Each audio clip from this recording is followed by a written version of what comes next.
Chapter 1. Happy 21st birthday, Levi. Since you have reached the legal drinking age, I will let you try my collection. I believe you will fall in love with the taste. The man with a mustache picked up a bottle of Chivas Regal whiskey and poured a glass for the young man sitting opposite. The young man first picked up the cup and sniffed it, then curled his lips and said in disgust, "Tony, this wine tastes like smoked cat urine. It's just that you kid didn't appreciate the beauty of it. It's like the cover models of those unknown magazines. They don't look good but they taste different." Tony took a sip, as if nectar fell into his throat. Showing a look of satisfaction, Levi put down his wine glass and turned to look at the birthday cake on the table. It would have been better if it was plain and unadorned, but the Powerpuff Girls pattern on it was really unbearable for Levi to look at. Needless to say, Tony must have forgotten his birthday, and then a certain capable female secretary reminded him before he remembered to order a cake. As a result, he could only bring back a Powerpuff Girls cake for a child. Noticing Levi's gaze, Tony explained awkwardly, "This cake was bought from the most famous store in Manhattan. I heard it tastes good. Hurry up, put in the candles and make a wish, and then eat the cake.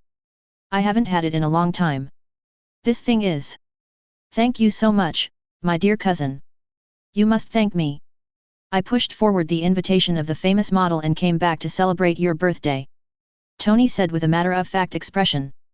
Candles are lit. The young man with short black hair and a handsome face closed his blue eyes and began to make a wish. Levi Stark is the cousin of the future famous Iron Man Tony Stark. Originally, the relationship between the two was not deep, and there was even some gap between their parents. However, since Levi's parents died in an accident, the two gradually got in touch. Levi's father is a scientific researcher and his mother is an overseas Chinese. Both of them graduated from prestigious universities. Since the two of them passed away, Levi's originally prosperous life has undergone earth-shaking changes. First, his property was embezzled, and then at the age of 7 or 8, he became a tool for his stepfather and stepmother to vent their emotions. At that time, Tony had actually received a notice from the court asking him if he was willing to participate in Levi's custody change meeting, but how could a playboy like Tony be willing to take over a dragster, let alone an uncle with whom he had almost no contact? The child, so Tony decisively gave up the so-called custody rights. Because as long as they get custody, they can get a large amount of property, so the group of relatives even fought in court over the property. The situation was finally brought under control. The judge asked Li Wei's opinion, and Li Wei could only choose a pair with eyes. A married couple with no children. But he still misjudged. This couple was not nice to him. They only pretended to be kind for the sake of the property. Life was not going well and he was even abused, but Levi decisively saved himself. First, he called the police and reported that he was being abused. Fortunately, the United States child protection laws are quite strong. After sending the couple with human faces and animal hearts to sew, Levi planned to recover the property. After all, how could he keep the property of his biological father and mother? Give those two things, but without a guardian, he will be sent to an orphanage if someone doesn't take over custody as soon as possible. Levi suddenly remembered that he had a real relative who came to the Stark building with the help of the judge, but he could hardly see Tony here. Without seeing the real owner, Tony would definitely not care if he just asked his secretary to deliver the news. Levi stayed in the Stark building for several days. Although he still didn't see Tony, he did meet the current second-in-command of Stark Industries, Obadiah Stane, the future Iron Overlord. After hearing what happened to Levi, Obadiah frowned at first and then, as if he thought of something, he called Tony back from the boudoir of a certain female star. Although Tony met Levi and heard about his plight, he was willing to help out of sympathy, but Tony refused to become a guardian. What surprised Levi was that Obadiah actually persuaded Tony to become a guardian, even though he said that he couldn't see his old friend's brother's family being so miserable, and he also said that the grievances of the previous generation should not affect the next generation. But Li Wei couldn't figure out what the considerations were. Although he didn't know Obadiah's purpose, Obadiah was now like a father to Tony, and he finally agreed to become Levi's guardian. Anyway, Levi is one of the few relatives with such a close bloodline to him. The judge was also happy with this. After completing the custody change procedures, the judge closed the case. By the way, Tony helped Levi recover his inheritance, and sent people to find out that the adoptive parents who abused children were also suspected of tax evasion, so the sentence was extended to 20 years. After the happy bachelor's birthday dinner, Tony showed a smile that every man knows. Levi, when I was your age, I was already a high-level VIP of the Atlantis Hotel. You should also do something pleasant. Things. I still have a date, so I won't accompany you. I guess it's the new Victoria's Secret angel. You guessed wrong, she is a beautiful female reporter. Okay, when are you going to the Middle East? Tony was stunned for a moment, wondering why Levi suddenly mentioned this. Next month, what's going on? Nothing, spring break next month, how about going with you? My happy Jeep is about to have another passenger.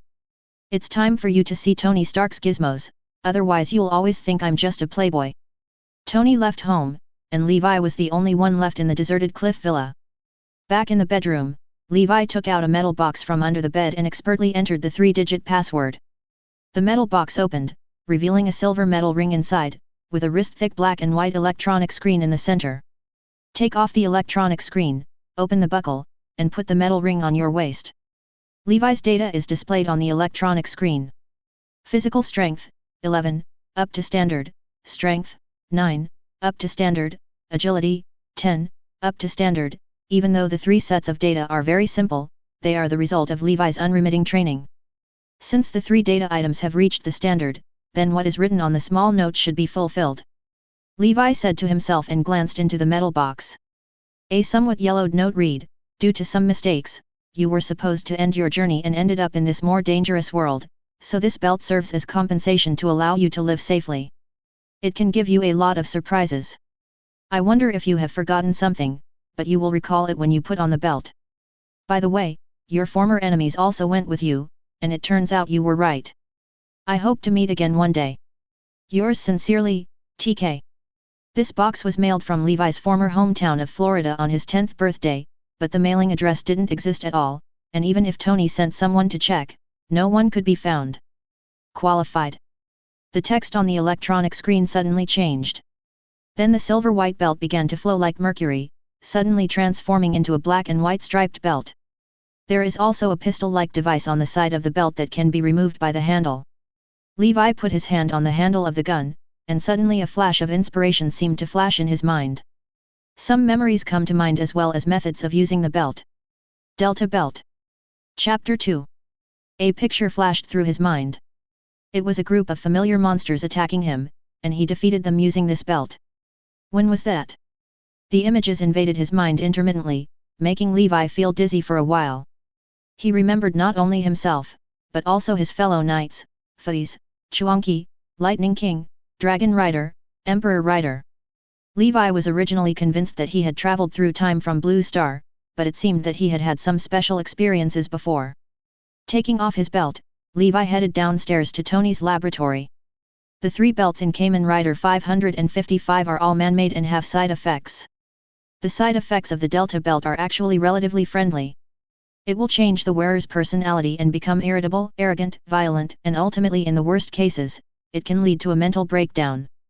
Compared to Caesar's condition that the person wearing Faiz's clothes must be Orpheus and Enoch, Delta is much friendlier. Since it is a man-made thing, it is possible to imitate one, which is not much more convenient than Tony's future steel battlesuit. J.A.R.V.I.S closes the laboratory access control. Levi said casually after exiting the elevator. Soon the voice of the AI butler J.A.R.V.I.S came from the corridor. Okay, Mr. Levi. The access control of the laboratory was closed, the automatic door opened, and Levi walked in with his belt. Facing many experimental equipment, Levi raised his lips. Come on, let's start the experiment. Tonight is destined to be a sleepless night. At the same time, in an underground laboratory far away in Siberia, 2 people were looking intensely at a giant grey cocoon floating in the air in the center of the laboratory. A metal arm above the giant cocoon drove a reagent to be injected into the giant cocoon, and the 2 people's eyes became tense. Soon the giant cocoon reacted, and the cocoon shell released a faint light. Then the giant cocoon stretched out 2 tentacles to absorb the humanoid creatures in the 2 culture tanks below, and sucked the creatures in the culture tanks with the tentacles. Disappear. The strong man in armor stared at the giant cocoon and asked urgently, Doctor, how is the leader? Successful. The leader has integrated with him. With the help of his strong vitality, he will be able to recover soon. The old man waved the crutch in his hand, and his original gentleman's demeanor became a little fanatical. How long? The old doctor groaned, there is not enough energy, it will take at least a year.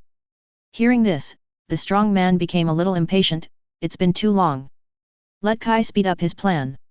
The old doctor immediately stopped him, no. We can't be exposed to the eyes of that organization yet. Just wait quietly. The experimental items captured by HYDRA may also speed up the king's recovery time. The night is deep, and the giant cocoon emits a faint light from time to time, as if it is breathing. The two of them stared at the giant cocoon and were speechless.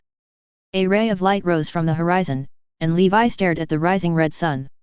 Levi worked in the laboratory all night. Although he made little progress, he also found some materials for making the belt. However, these materials were not within his reach and he needed Tony's help. Drinking the milk that has been prepared before the sunrise, this moment is like ushering in a new life. Originally, he just planned to be a salty fish in the dangerous world of Marvel, hugging his thighs, and occasionally guest starring as a dog-headed military counselor.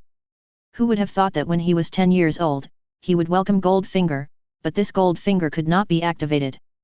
Now Goldfinger has become a knight. The belt also recalls some of the past. Levi was inexplicably enlightened. In the future, he might be able to develop a Kamen Rider program around the belt. When Thanos comes to Earth and sees a row of Kamen Riders, he will be beaten to death. After a brief wash, Levi went to the garage and rode the black-painted Harley toward his school, Kelver University. Kelver University, one of the world-famous Ivy League schools, has many well-known experts and professors on its wall of honors. Among them, the one Levi is most familiar with is the Hulk, Bruce Banner.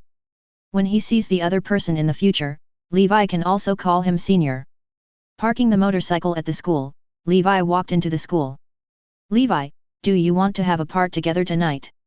A young man with black hair and some freckles on his face patted Levi on the shoulder from behind. Tommy, which senior is hosting this event? Tommy Versity, Levi's friend since high school, went to Kelver University together. Because this guy's name is similar to the name of the protagonist in Vice City, Levi always felt that this guy would go out and do something big at any time. In fact, Tommy never disappoints him.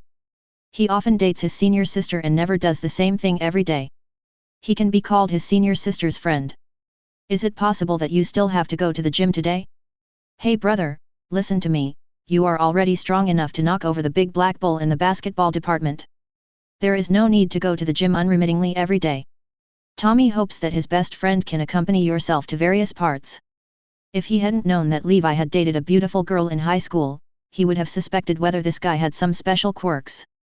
Unlike Tommy, a playboy who is as weak as a chicken, although Levi does not look very strong, his tall figure and the outline of his arms are still very intimidating. Levi responded with a smile, no matter what you do, you must have a good body, Tommy. If your family is in trouble and you have no money to eat, or you embark on the road of illegal crime, a good body can also make you happy.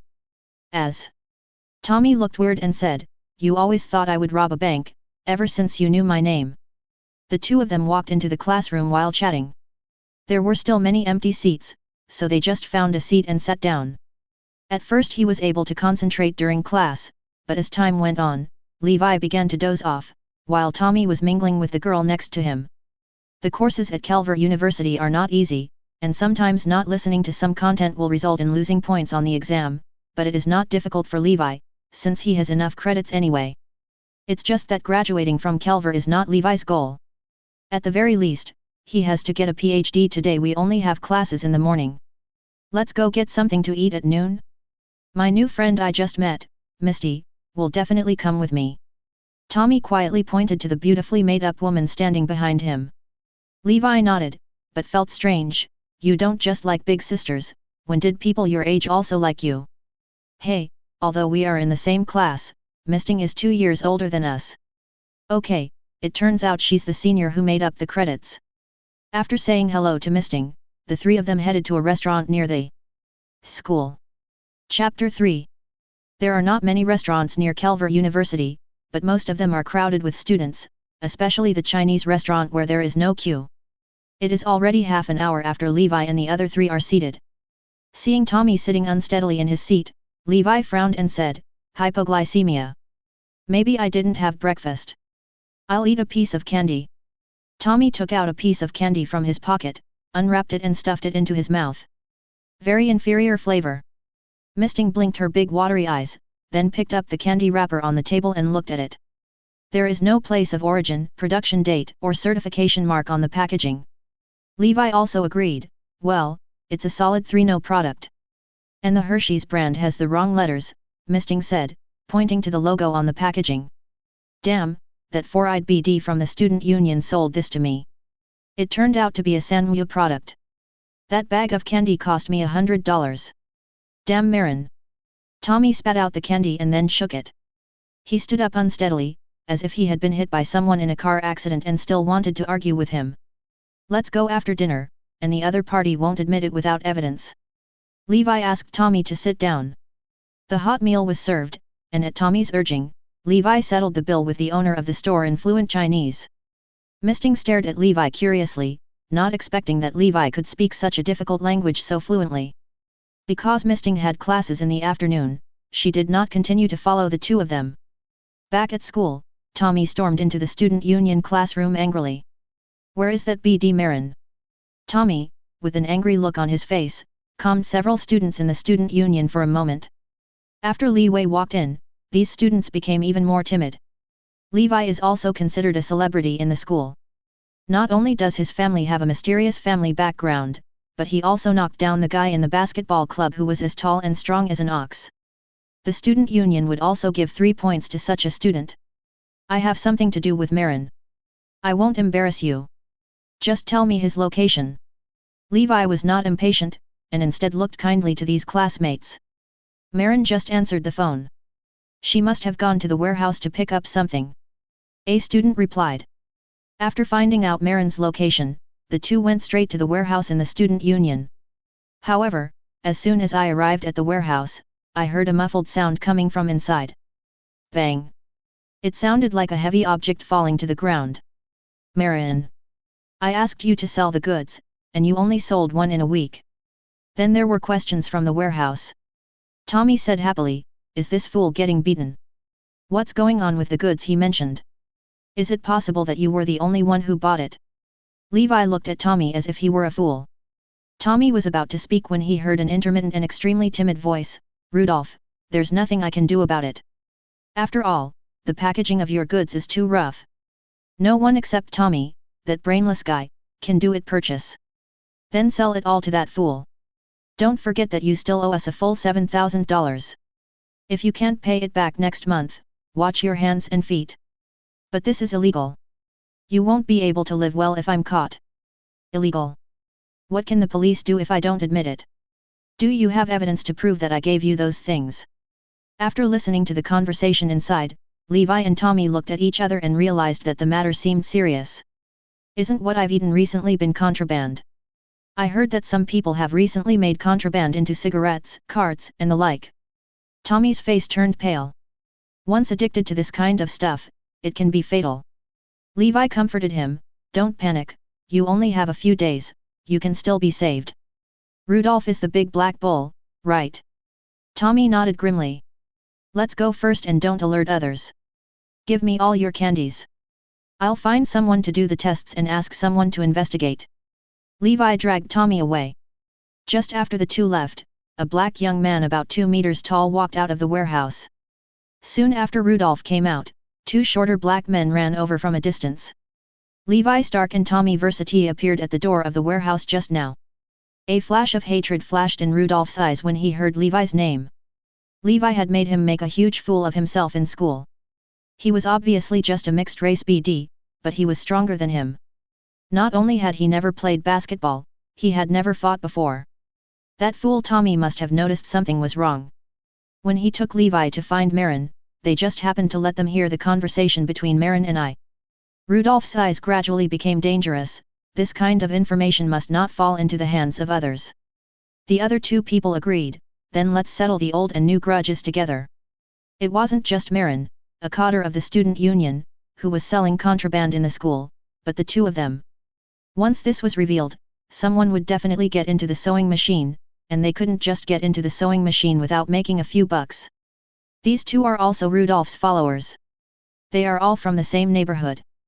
The three of them entered Kelver University not because of their grades, but because the school selected them to avoid being called racist and to receive subsidies for poor students. Specialties students. I'll inform Brother Dempsey and he will help us. Rudolph felt that he might still be no match for Levi, so he let his boss deal with it, presumably because the other party didn't want to make things worse. Rudolph immediately called his good brother. On the other hand, Levi rode his motorcycle to a fast food restaurant. There was a Rolls-Royce parked in front of the fast food restaurant, and Levi saw the other party park his motorcycle directly next to the Rolls-Royce. It seemed that he also saw Levi. The car window was lowered, and the chubby man smiled and said, "Hello, long time no see, Levi." "Happy, I'm sorry to trouble you this time. I'm also buying a hamburger for Tony. Tony has told me everything you said. Don't worry, just give me those junk things." Levi took out a bag of candy from the trunk and gave it to Happy. As Tony's bodyguard and driver, Happy often goes out to do some errands, and Happy is used to this. Saying goodbye to Happy, Levi returned to his residence alone.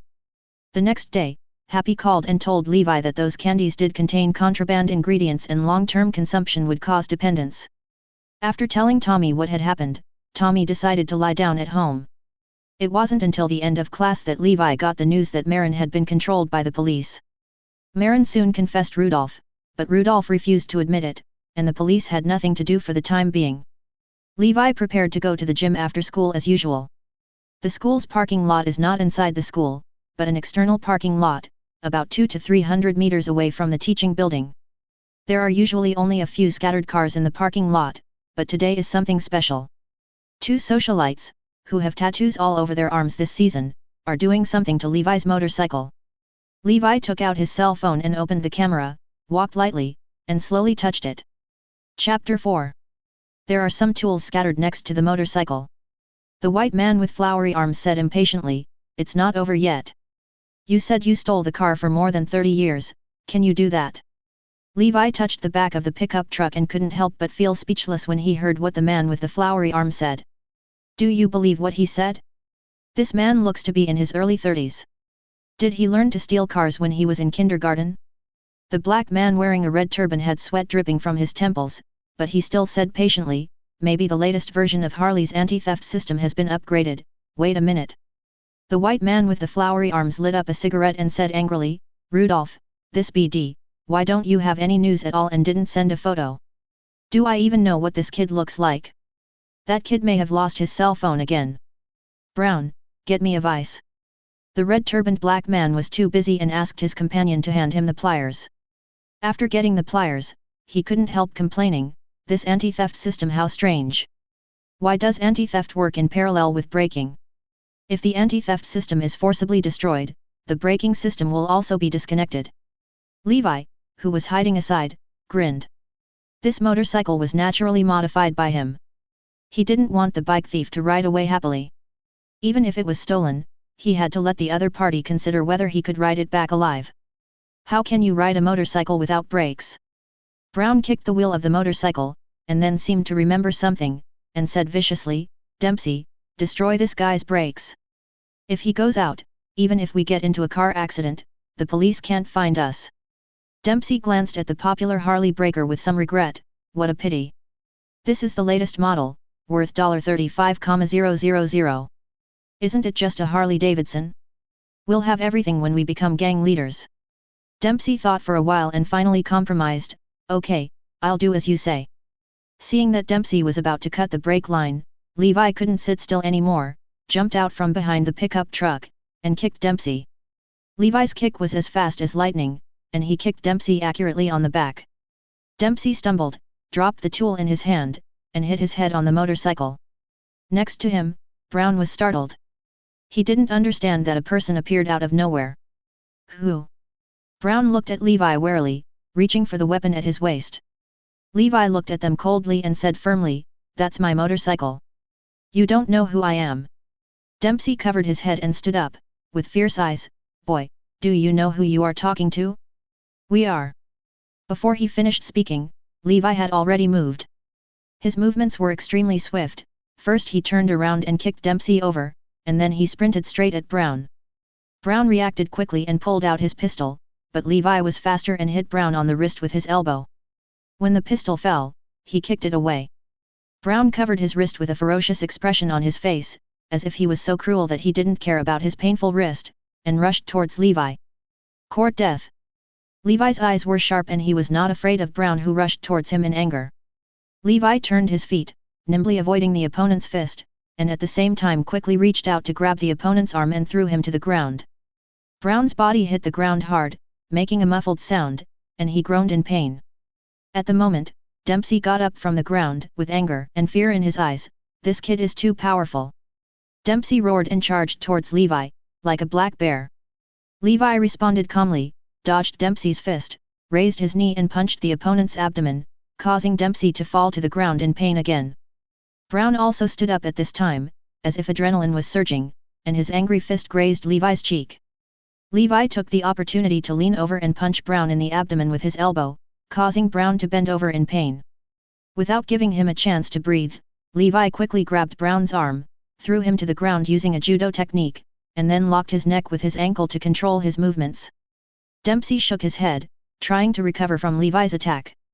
When he saw Brown being subdued, he felt a little panicked, but still tried to sneak attack Levi. Feeling the movement behind him, Levi quickly turned around and kicked Dempsey in the knee, causing him to kneel to the ground. Then a knife struck Dempsey on the main artery in his neck, causing him to collapse to the ground instantly. Brown was still struggling, and Levi used the same technique to knock him out. He took out his cell phone to call the police. Since the police station was not far from the school, the police car drove over in just 5 minutes. Levi handed the video recorded on his mobile phone to the police as evidence and then left on his motorcycle. As for the two thieves, they slept like children in the police car. The two thieves were sentenced to 2 years in a court trial a few days later because the amount they stole was sufficient. However, on their way to the prison, the police car was attacked. By the time Levi heard about this, several days had passed. At the moment in the stronghold of a gang in New York. "How are those two people?" asked the man sitting on the boss's chair. The light was dim and he couldn't see the man's face clearly. The subordinate replied respectfully, "Boss, those two people have never been involved in the specific tasks of the gang. They only engaged in contraband smuggling." The strong man beside the boss said angrily, "The warehouse was seized because these two losers confessed. One has no brains and the other used to grow cotton. What can you expect these two people to do?" The boss tapped his fingers rhythmically on the table and said expressionlessly, "Now that I have suffered such a big loss, it would be a waste to kill them directly. Let them participate in that test and send it over immediately." The strong man and his subordinate broke into cold sweat one after another. No one ever succeeded in that test, and everyone who participated ended up turning to ashes and dying. However, neither of them would plead for those two losers, because they were also curious about whether the test could be successful and what changes would happen if it succeeded. The strong man left the room and prepared to bring the two people here. "How many people are sent away today?" The boss looked at his subordinates. "There are 28 people in total, all of whom came here illegally. Be careful what you do, and you won't be discovered." "Clear. Go ahead." After the subordinates left, the strong man who left also picked up the two of them, holding one in each hand, and threw them on the ground. "Boss. You really don't blame us. It was those policemen who tortured them so hard that we had no choice but to recruit them." Brown lay on the ground without any bottom line and cried with snot and tears. Dempsey knelt on the ground and shivered, feeling extremely frightened, but he knew that he would inevitably die today. At this time, the man known as the boss walked out from behind the dark desk. He was about 40 years old. He was wearing a crisp suit with a white shirt and a black tie at the collar. He had a godfather-like temperament. "It's so embarrassing to see you like this." After the boss finished speaking, he stretched out a finger. Just as Brown was about to open his mouth, the boss's finger suddenly stretched out and turned into a tentacle that penetrated into his mouth. I saw Brown making two ho-ho sounds, his eyes immediately went blank, and a few seconds later, blue flames burst out from his body. The blue flames burned, seemingly burning away all traces of Brown's life in this world. His body lost its color and turned into a ball of ashes scattered on the ground. Seeing Brown's miserable condition, Dempsey looked horrified. "I don't want to die yet." Before he could beg for mercy, he felt a pain in his heart. When he lowered his head, he saw that a tentacle had pierced his chest. "Monster!" Dempsey lowered his head feebly, but his body did not turn into ashes like brown, but collapsed directly to the floor. Then, as if possessed by the undead, Dempsey suddenly used his legs to lift his body up from the ground. Lasud's head also raised, and strange lines appeared on his face, as if he was wearing a ghost mask. Then his body suddenly changed, his whole body turned into grey hard armor, his head looked like an owl, his hands turned into hooked claws, and his legs turned into three-fingered eagle claws with extremely sharp claws. If Levi were here, he would subconsciously call the other person's name. A.F. Enoch. Chapter 5. Rudolph was a stupid cow because he didn't do it and there was no conclusive evidence, so he couldn't be found guilty. However, the school expelled him because the impact of this incident was too bad. And Marin was accused of selling contraband has been sentenced. Levi was walking away from school while talking to Tommy on the phone, telling each other about recent events in the school. Tommy did suffer from withdrawal symptoms. In order to help him control it, his family had no choice but to send him to a rehabilitation center. Fortunately, the treatment only lasted about a week. Listening to Tommy angrily scolding the two people on the phone, Levi didn't bother to listen anymore and hung up the phone. Levi has not slackened off his research on the belt these days, but the progress is quite slow, entirely due to the limited materials. The progress would definitely be faster if Tony was around, but Tony hasn't been home recently, so he doesn't know which angel's house he will spend the night at. He left behind Levi, a figure hid behind the trash can, edited a text message and sent it out. Unaware of it, Levi rode his beloved motorcycle and went further and further on the road where there would never be traffic jams. The beach house is about half an hour away from the school. After passing through a familiar winding mountain road, Levi was about to press the brakes to make a bend, when suddenly the ghost came out and directly squeezed the brakes. I saw a big tree falling in the middle of the road ahead, completely blocking the road. If you don't brake in time, you may end up with a car crash and death. Why did a tree fall here? Levi got out of the car, took off his helmet, and walked to the big tree. Rustling. A person slipped down the hillside. After landing, the person took off his hood, and the face revealed did not surprise Levi. Sure enough, it's you. Levi stared at the other party. Levi, you are really harmful. Rudolph's face was covered with scars, and the wounds that had not yet scabbed were still scarlet. It looked like he had been beaten. Levi walked back to the motorcycle. He had thought that Rudolph would come for revenge, so he prepared self-defense weapons in the trunk of the motorcycle. How dare you, a defeated general of yours, come to trouble me? Levi opened the trunk and took out a swing stick. Rudolph said with a ferocious smile, You kid, why don't you look behind you? Levi frowned and felt a little hairy behind his back. He looked back and saw a person standing behind the tree in the middle of the road. Car thief. It turned out to be the black man from the previous car-stealing duo. Levi remembered that the other person was named Dempsey. Unexpectedly, this fugitive came too. I thought it was just Rudolph, a little gangster. Dempsey showed a sick smile. Thanks to you, I feel so anxious now. Really? Levi didn't appear to be panicked. After all, this guy's performance last time was no better than Rudolph's. He just relied on his physical strength to intimidate others. Strange lines appeared on Dempsey's face, and Levi had a familiar feeling when he saw it, as if he had seen it somewhere. Then Dempsey's body shape changed and turned into a grey monster. Levi was suddenly shocked and said, A.F. Enoch. Could this be the former enemy mentioned in the note? Yes, that's the expression. I didn't expect you to know. Dempsey's transformed owl A.F. Enoch twisted his neck.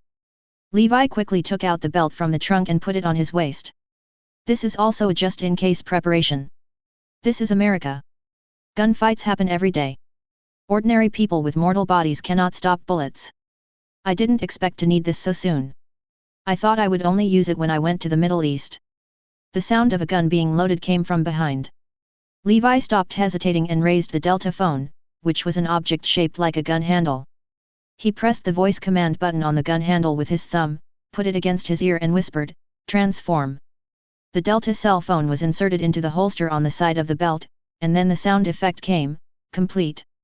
Silver photon flow channels flow from both sides of the central buckle of the belt, spreading upward from the waist, through the chest, back, arms, and downward to the ankles. The bright silver-blue color is particularly eye-catching on the dim winding mountain road. This scene also made the owl Ao Fei freeze on the spot, and he was very confused. What kind of high-tech equipment is this? Light flashed across his body, and the brightness of the photon flow channel also dimmed, revealing Delta's true form. The iconic V-shaped mark branches outward from the center of the eyebrows, and the silver-blue photon flow channel turns white, which is particularly prominent compared with the black outer armor. Looking at the black and white equipment in front of him, Rudolph only felt that it was very technological, but the owl AF felt a sense of oppression, as if it was born to restrain him. Who are you? Owl AF asked in horror. Levi thought for a moment and replied, New York Zorro. Nonsense. Then, is this statement more acceptable to the Kamen Rider passing by? You'll tell everything yourself later. The owl AF swooped up, and its sharp claws went straight to Levi's neck. A strong wind passed by, and Levi grabbed the opponent's arm with one hand, and made a fist with the other hand to hit the face directly. Hiss! A spark exploded on the hard armor of the owl AF, and his whole body was hit hard by the punch and he retreated repeatedly. The pain made him feel boundless anger in his heart. You must know that even being hit by an assault rifle is just like scratching an itch. How can the opponent's punch be so powerful? Levi seized the opponent's stunned opportunity and rushed forward with a whip kick that hit the opponent's front door. The owl AF Enoch raised his hand to defend, but the tyrannical force made him fall forward and almost fell to the ground. Seeing that he was far away from the opponent, Levi took off the blaster mode of the Delta mobile phone and gun holster set synthesis from his waist. With his other hand, he slid the mission memory from the buckle surface in the center of the belt and inserted the mission memory into the blaster. Press the voice command button on the gun handle, and as Levi spits out check, the photon blood begins to fill.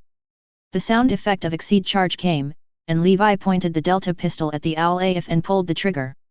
Call out the energy beam shoots out instantly, and when it touches the owl AF, it instantly expands into a triangular cone shape. The triangular cone locked the owl AF, making it unable to move. Levi rushed towards the opponent, and then flew into the triangular cone with a flying kick.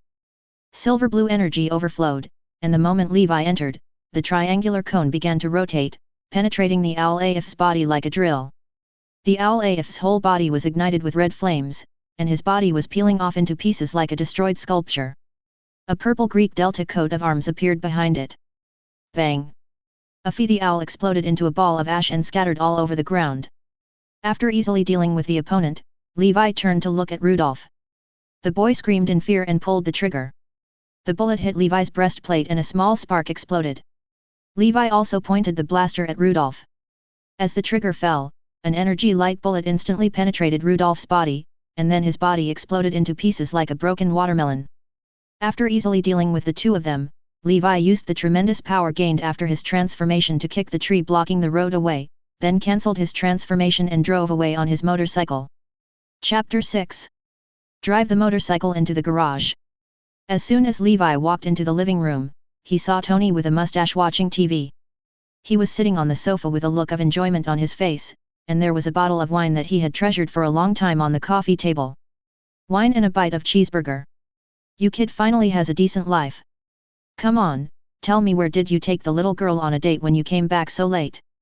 Tony was surprised to see Levi coming home so late. It was in the other person's hand.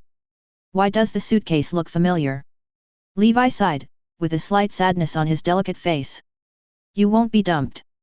You have to know that mixed-race people like you are the most popular among the little girls in school. Tony pretended to be surprised, but in fact he laughed at Levi again. I was attacked on the way back. Oh, I wasn't dumped, what? Tony was stunned for a moment. After confirming that he heard correctly, he put away his careless attitude and said with a serious face, the other party is so big. The courage, who did it? Is it the expelled BD kid from your school who is causing trouble for you? It has something to do with him. Levi told Tony the truth about what happened on the way back. Tony heard this and tapped his fingers rhythmically on the table. Monster.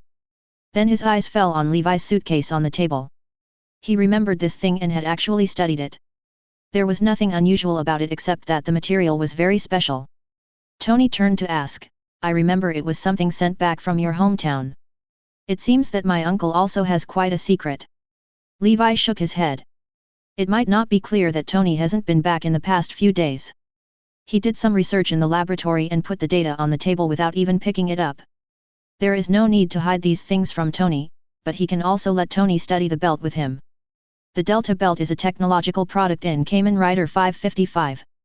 If it can be reverse engineered, other belts may be made. Delta's upper limit is a bit lower than other Kamen Riders. It is not easy to increase this upper limit. He may not be able to do it in a short time on his own. But Tony is different, he is a true genius. Hearing the monster that turned to ashes in Levi's mouth, Tony felt incredible. He was afraid that some special experiment could lead to humans being able to turn into dark grey monsters. Could it be that the military is behind this? He has also heard of the deeds of the codename Hulk. Quick, let's go to the laboratory. I want to see how you change. Tony was quite excited. From Levi's description, it might be judged that it was a kind of individual combat armor realized by nanotechnology. But for monsters, Tony has no desire to study them. He is just curious. But when it comes to technological armor, he is quite interested. Levi and Tony came to the laboratory and transformed in front of Tony. Tony looked at the silver light beam extending from Levi's waist in astonishment, and then the transformation was completed with a burst of dazzling light. So fast. J.A.R.V.I.S, is it recorded? J.A.R.V.I.S mechanically responded, recording completed. Tony walked up to Levi's transformed Delta, first circling around to observe carefully, and then moving his hands up and down, constantly touching Levi's breastplate, as if stroking the thighs of a young model. Generally. Levi felt a chill, and then urged, "What are you doing? I'm getting goosebumps." The armor seemed to be connected to nerves, and he had a strange feeling of being touched.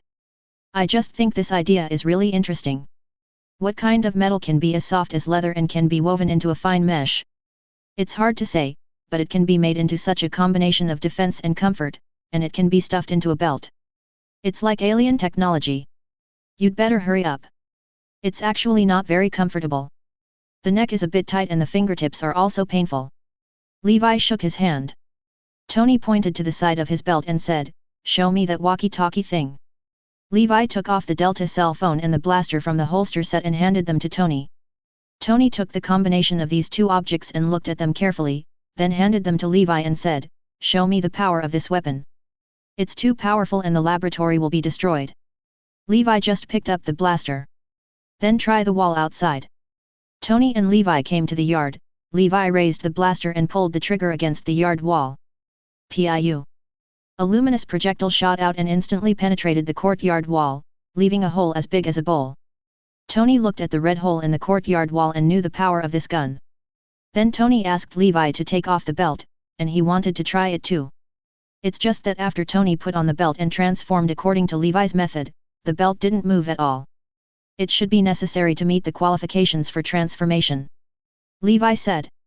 This would save someone from stealing the belt and transforming him. It would be nice if he could be summoned freely like other knights. Forget it, cooperate with me in my research for a few days. Don't go to school for these 2 days. Professor Stark can teach there. If you do well, it won't be difficult for Professor Stark to give your paper a good review. Tony, there is really no resistance to this novel technology, and its temptation is comparable to that of a young model on a magazine cover. Even if the young model is put together with this belt, Tony's first choice is still the belt. In the following time, Levi cooperated with Tony's research. Tony wanted to remove some metal scraps from Delta's body, but the file was polished smooth and he couldn't remove any of the experimental materials he wanted. "I used a diamond drill to remove a handful of powder last time." Levi suddenly reminded him when he saw that Tony was deflated. "Why are you saying it now? You're causing trouble for Professor Stark like this, or I'll write a bad review on your graduation thesis." "I was planning to use vibranium to make a file." Tony threw away the file in his hand and threatened Levi. "Cooperate carefully. There are a lot of missing experimental tools in the laboratory. Although there are still rough research records from Levi's previous work, they are not enough for Tony to look at for an hour." The two grown men huddled in the laboratory all day. After the equipment ordered by Tony was finally delivered, the experiment officially started. After getting a few metals from Delta's body, Tony began to study it day and night.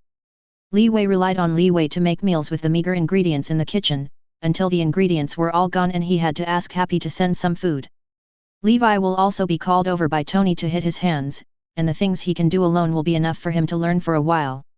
Materials are by no means something that can be broken through in a short while, not to mention that new elements and artificial synthesis elements have appeared in it. It is very difficult to reverse it when there are only finished products. Just like Delta's soft armor, it can be observed under a microscope. I saw that every metal wire is hollow, allowing photon blood to flow inside. This kind of delicate operation is not at all what it should be in this era.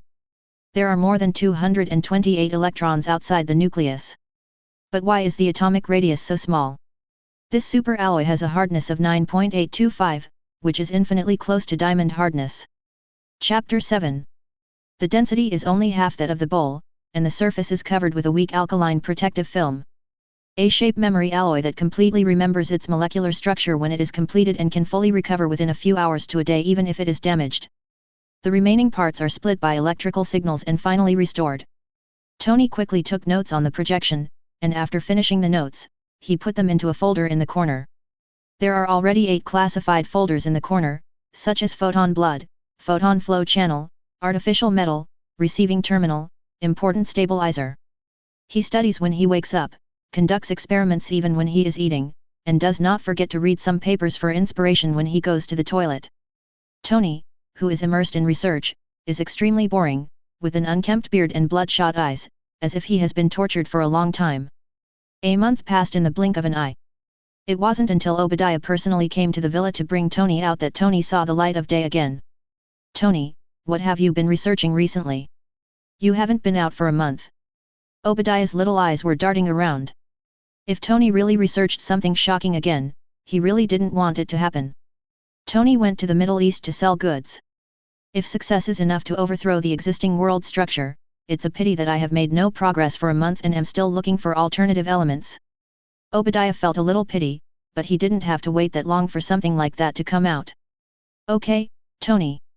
After a busy month, it's time to give yourself a holiday. Arrangements have been made over there in the Middle East. You can go there and relax tomorrow. I know, I will take Levi there tomorrow.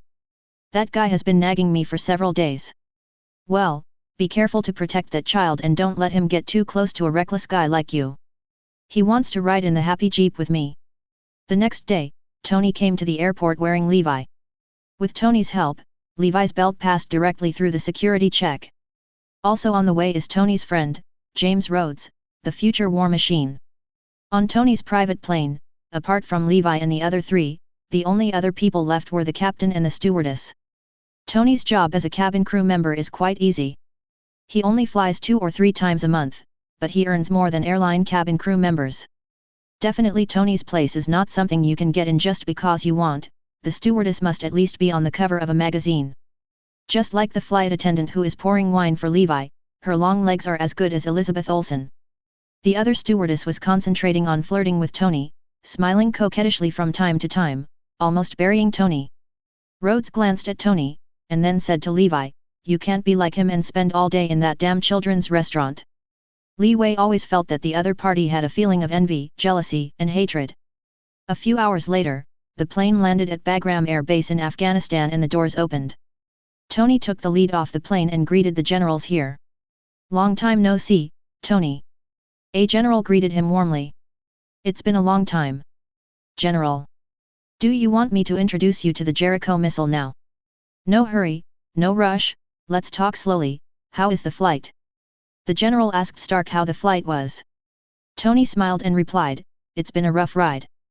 The general glanced at the flight attendant at the door of the plane and understood instantly. Tony introduced Levi, who was following this time, to the general, so that he could become familiar with the military bosses. As for Rhodes, he was originally from the military and needed no introduction at all. After chatting for a while, Tony and several military personnel entered the training ground. Tony showed off the Jericho missile and explained the details of the weapon in detail. "Now let's show you the power of the weapon." Tony took out a tablet, adjusted the parameters on the computer, and then pressed the launch button. Just listen to the roar of the missile as it takes off, flies to the side of a nearby mountain, and destroys the top of the mountain. The strong wind from the explosion blew everyone's clothes, and Tony faced everyone alone, with his back to the missile explosion. The speech was a success, and while Tony drank, he sold Jericho missiles to the U.S. Air Force and prepared to return to the military base. At this time Obadiah called Tony, and Tony told him that the transaction was successful. Then the happy jeep is about to leave. Tony got on the jeep alone. There were already 3 soldiers protecting Tony in the jeep, so Levi had to get on the next one. Rod tried to join the happy jeep lineup, but Tony turned him down. Levi was a little nervous sitting in the jeep. The soldiers in the car felt that it was the first time for him to experience such excitement. Looking around, there is nothing but endless desert hills. This terrain was indeed a good place for an ambush in ancient times. Lie on the grass. Just when Levi looked back and prepared, he saw people wearing rags and turbans springing up from the hills not far away. RPG. Levi saw a man squatting on the top of the hill carrying a rocket launcher, aiming right at him. Levi's voice made the soldiers who were often fighting subconsciously hit the steering wheel, and the jeep suddenly rushed downhill. Boom! The explosion behind him was like a downpour. In desperation, Levi took out his Delta phone. Transform. The moment the jeep hit the gravel, the transformation was completed. The soldiers were stunned by the impact of the collision, and the driver even fainted. Levi rushed out of the jeep and headed straight to Tony's previous position. He climbed up the sand dune and saw countless vehicle wreckage. Tony's jeep didn't seem to be in the area. They only attacked the vehicles behind Tony's lead car. Levi didn't expect that the other party actually knew a little bit of strategy to separate the main target from other targets. A total of 4 vehicles set off. Except for Tony's vehicle, which disappeared without a trace, all the soldiers in his vehicle were probably saved. The soldiers in the remaining 2 vehicles were probably dead. There were also some severed limbs in the wreckage of the car. In fact, Levi was still influenced by Delta and did not find these severed limbs and arms disgusting. Instead, he had a sense of normalcy. Bang! A bullet came and hit Levi in the chest. I saw a group of enemies rushing over with rifles raised, muttering something in a language that Levi couldn't understand. Levi is not talking nonsense. Since the enemy has shown up, there is no need to hold back. Rushing into the crowd alone, relying on strong defense and strength, no enemy can withstand a blow. After dealing with this group of minions, Levi began to search for Tony. In the end, they only found the Tony Happy car and the corpses of soldiers around it in the desert a mile away. Beside the bomb crater near the car, Levi held a damaged suit and remained silent. There were burnt marks on the clothes and several holes blown by the bombs. P.S. Updated 2 times a day before release. Chapter 8. At the moment, in the dark cave, Tony had just recovered from the effects of the tranquilizer bomb. Tony was captured not because he was blown up and unable to move, but because he was shot in the buttocks with anesthetic while escaping and knocked down. The metal soft armor body armor he wore perfectly blocked the shrapnel from the explosion. Although the body armor was damaged, Tony was not affected at all. This metal soft armor is made to protect against Delta. The materials are different and the defensive properties are much worse. The only difference is the manufacturing process. But it also makes Tony feel lucky. Fortunately, Levi put on this special body armor. Otherwise, Tony Stark would have been killed by the bomb he developed. If this was reported back to the United States, it would be a huge joke, enough to make his peers laugh. 100 years. Levi is right. Tony sighed in his heart, and then looked at the dim environment. Looking around and thinking about countermeasures, he knew very well that the other party did not want him to die, but for what purpose? Kidnapping for ransom? Not long after, a bearded man with many subordinates walked into the cell. He looked like a standard template for a Middle Eastern terrorist. His arrival also brings answers to Tony. The beard asked Tony to create more weapons that could bring disaster to this land, and that weapon was Tony's Jericho missile, which was just a little invention of his. Tony was also surprised when he saw what Big Beard brought, which was the missile he had recently developed. Logically speaking, this missile has not yet been sold. It is only unveiled for the first time at the US military base in the Middle East today, and it is impossible for other forces to get it. A traitor secretly sold his weapons. Through the conversation, Tony also got some information. The opponent's weapons are basically provided by Stark Company. Weapons produced by Stark Industries were sold to terrorists. How does Tony accept this? He didn't expect that he was the culprit of the war. Knowing this, Tony felt extremely guilty for a while. Big Beard asked Tony to make Jericho missiles, but Tony refused directly, but all he got in exchange was torture. Tony had never suffered like this. The materials used to make Jericho missiles are very complicated. Do you have the materials if I can make them? Tony pretended to agree. The bearded leader nodded in agreement, indicating that there was no problem with the materials. The materials will be ready within a month. How long will it take you to make the missile? Missiles are not that easy to make. The main reason is that you don't have professional equipment here. If you are not afraid that a mistake will cause this place to be blown up to the sky, it is best to give me more time and a good assistant. 3 months, I only give you 3 months. If you cannot complete the missile during this period, you will bear the consequences. Big Beard was originally going to let one of his men stay here to monitor Tony and secretly learn how to make Jericho missiles, but Tony refused because the other man was not proficient in English. In the end, Big Beard had to let a prisoner who could speak English come over. This prisoner was also a doctor, the only high-level intellectual in the base. Tony knew that his life was safe for the time being, but he was more worried about Levi, whose car was the first to be attacked. At the moment Levi had already joined Colonel Rhodes, who contacted the US military base and asked it to send a helicopter to search. Something happened to Tony Stark at the US military base, which slapped the entire US military in the face. According to the survivors, it was a group of terrorists dressed in Middle Eastern clothing, so the US military began a large-scale raid on terrorists in nearby areas. The news spread back to the United States, causing an instant uproar. Tony Stark, a figure who always appears in all kinds of news, was actually attacked by terrorists. For a while, the media was overwhelmingly accusing the US military of being incompetent. Pepper contacted Levi, asked about the situation, and expressed concern for him. For this future sister-in-law, Levi could only tell her not to worry, that he would urge the US military to find Tony here.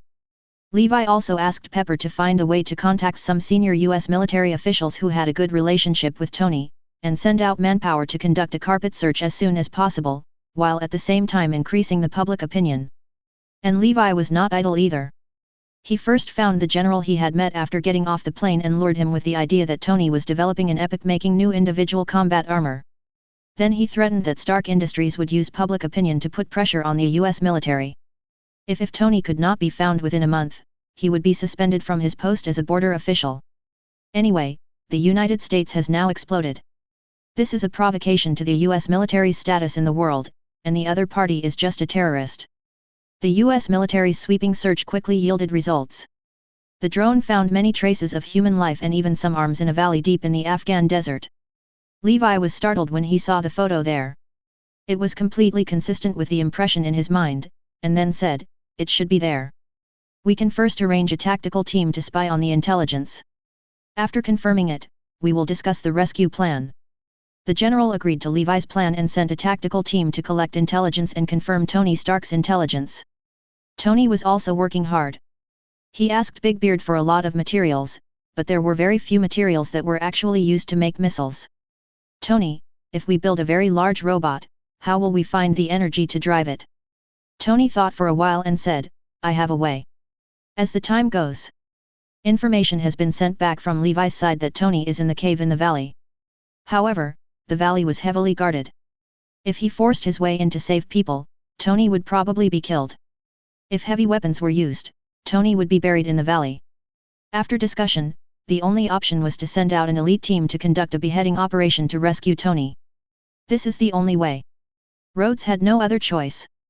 Levi said, "The other party has kidnapped Tony for a month, and they haven't asked for ransom until now.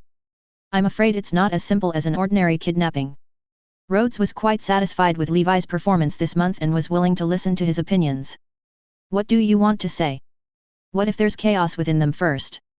Thinking of Tony's character and wisdom, Rhodes suddenly laughed. "That's right, he's Tony Stark.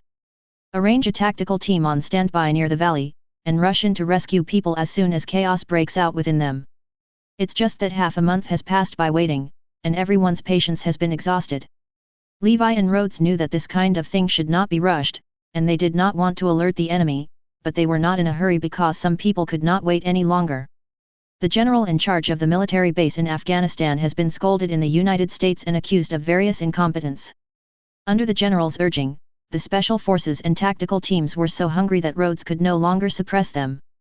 However, just when the combat plan was finalized and scheduled to take place 2 days later, there was unusual movement in the terrorist base.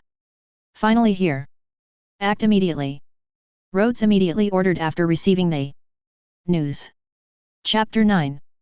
When chaos breaks out in the terrorist base, special forces and tactical teams are dispatched. The former is responsible for cleaning up terrorists, and the latter is responsible for rescuing people. Bang!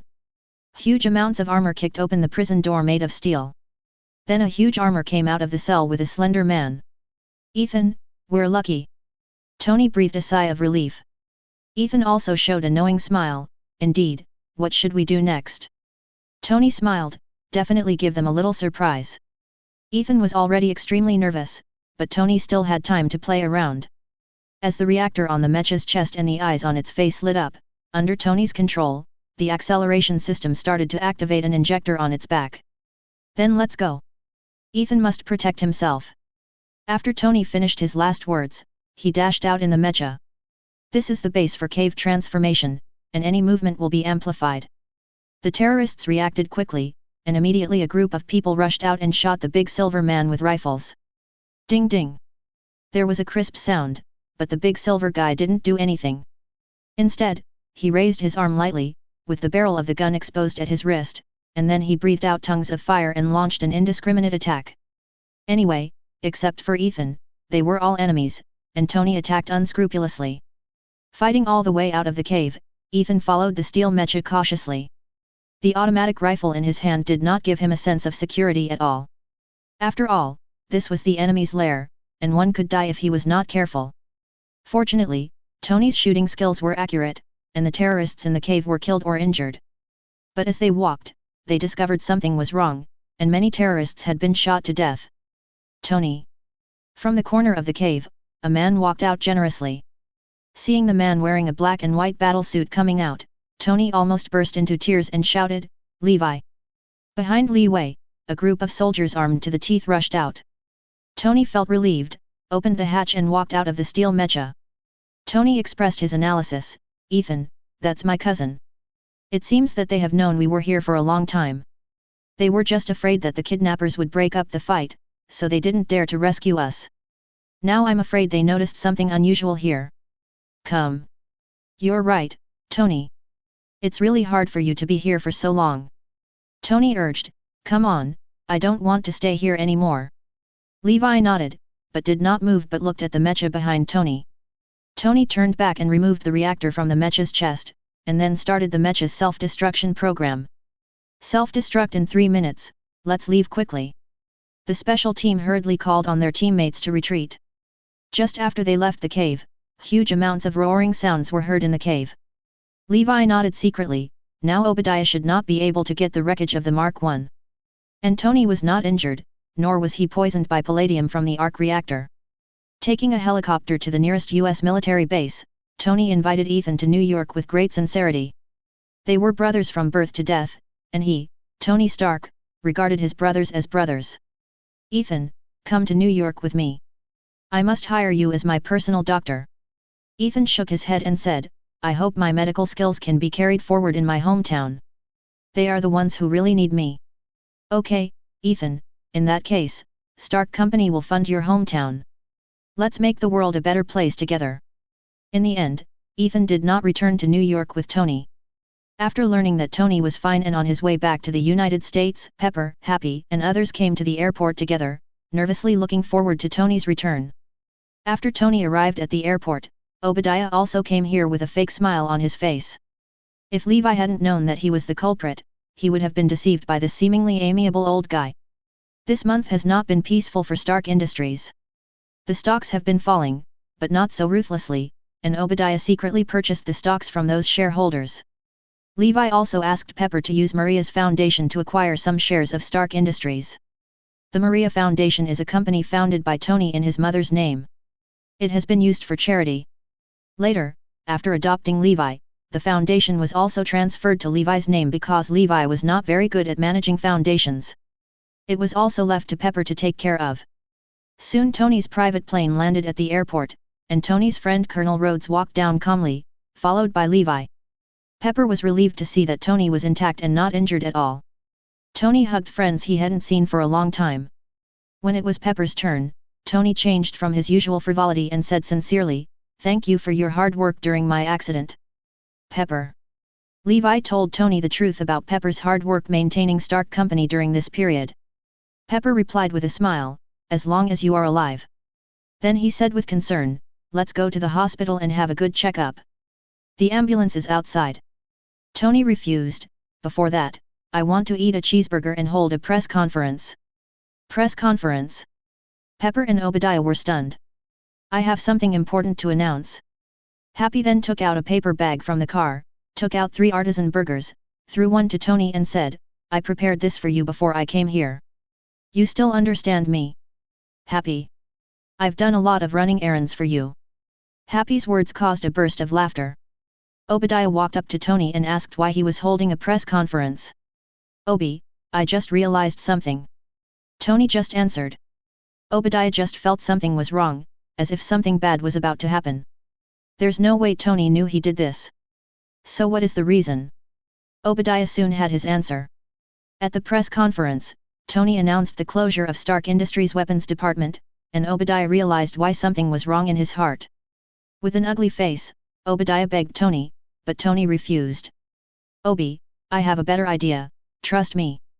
Tony said the next sentence and left, which made Obadiah's face look as dark as a black pot. Chapter 10. As Tony announced the disbandment of Stark Industries' weapons division, Stark Industries' stock price fell to an all-time low. The salary dropped during Tony's accident was nothing compared to what it is now, just a fraction. In order to avoid being copied by others, Levi asked the Maria Foundation to purchase Stark's shares in a large amount. Among them, there were even cases where other major shareholders had withdrawn their capital, which happened to be recovered by the foundation. Soon the Maria Foundation became the new majority shareholder of Stark Industries. It is said that major shareholders are actually only 13%. Although there are many retail investors, the amount is too small, and the accumulated amount is only 2%. Since Tony's return, except for one press conference, he has been behind closed doors and devoted himself to transforming his steel battlesuit. During this period, I also made reference to the flexibility of Levi's Delta. It's just that Tony definitely can't make his steel battlesuit as flexible as a knight's armor now. He can only rely on thrusters to increase speed, but even so, various movements are still a bit stiff. This is the power of Kamen Rider. Nerve connections achieve the same flexibility as the body. The steel battlesuit was also officially named Mark by Tony. Now the Mark II has been produced. It has not been painted and is completely silver-white. According to Tony, the Mark II is only a commemorative model of the one and is mainly used for collection. Mark III will use some new technologies, such as adding imitation Luna metal. Within a few days, the Mark III was completed, and Tony also publicly started experimenting with the Mark III this time. The steel battlesuit quickly alarmed the military. With the performance of the Mark III, it traveled from the Americas to the Middle East to attack a terrorist base. Even the most advanced fighters could not catch up. Compact and flexible at the same time. The military is going crazy. If a small team is created, it will be easy to destroy a big country.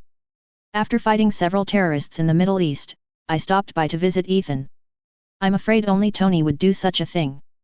This kind of ostentation will naturally be noticed by some interested people, like Obadiah, whose eyes kept glowing green after seeing the steel battlesuit.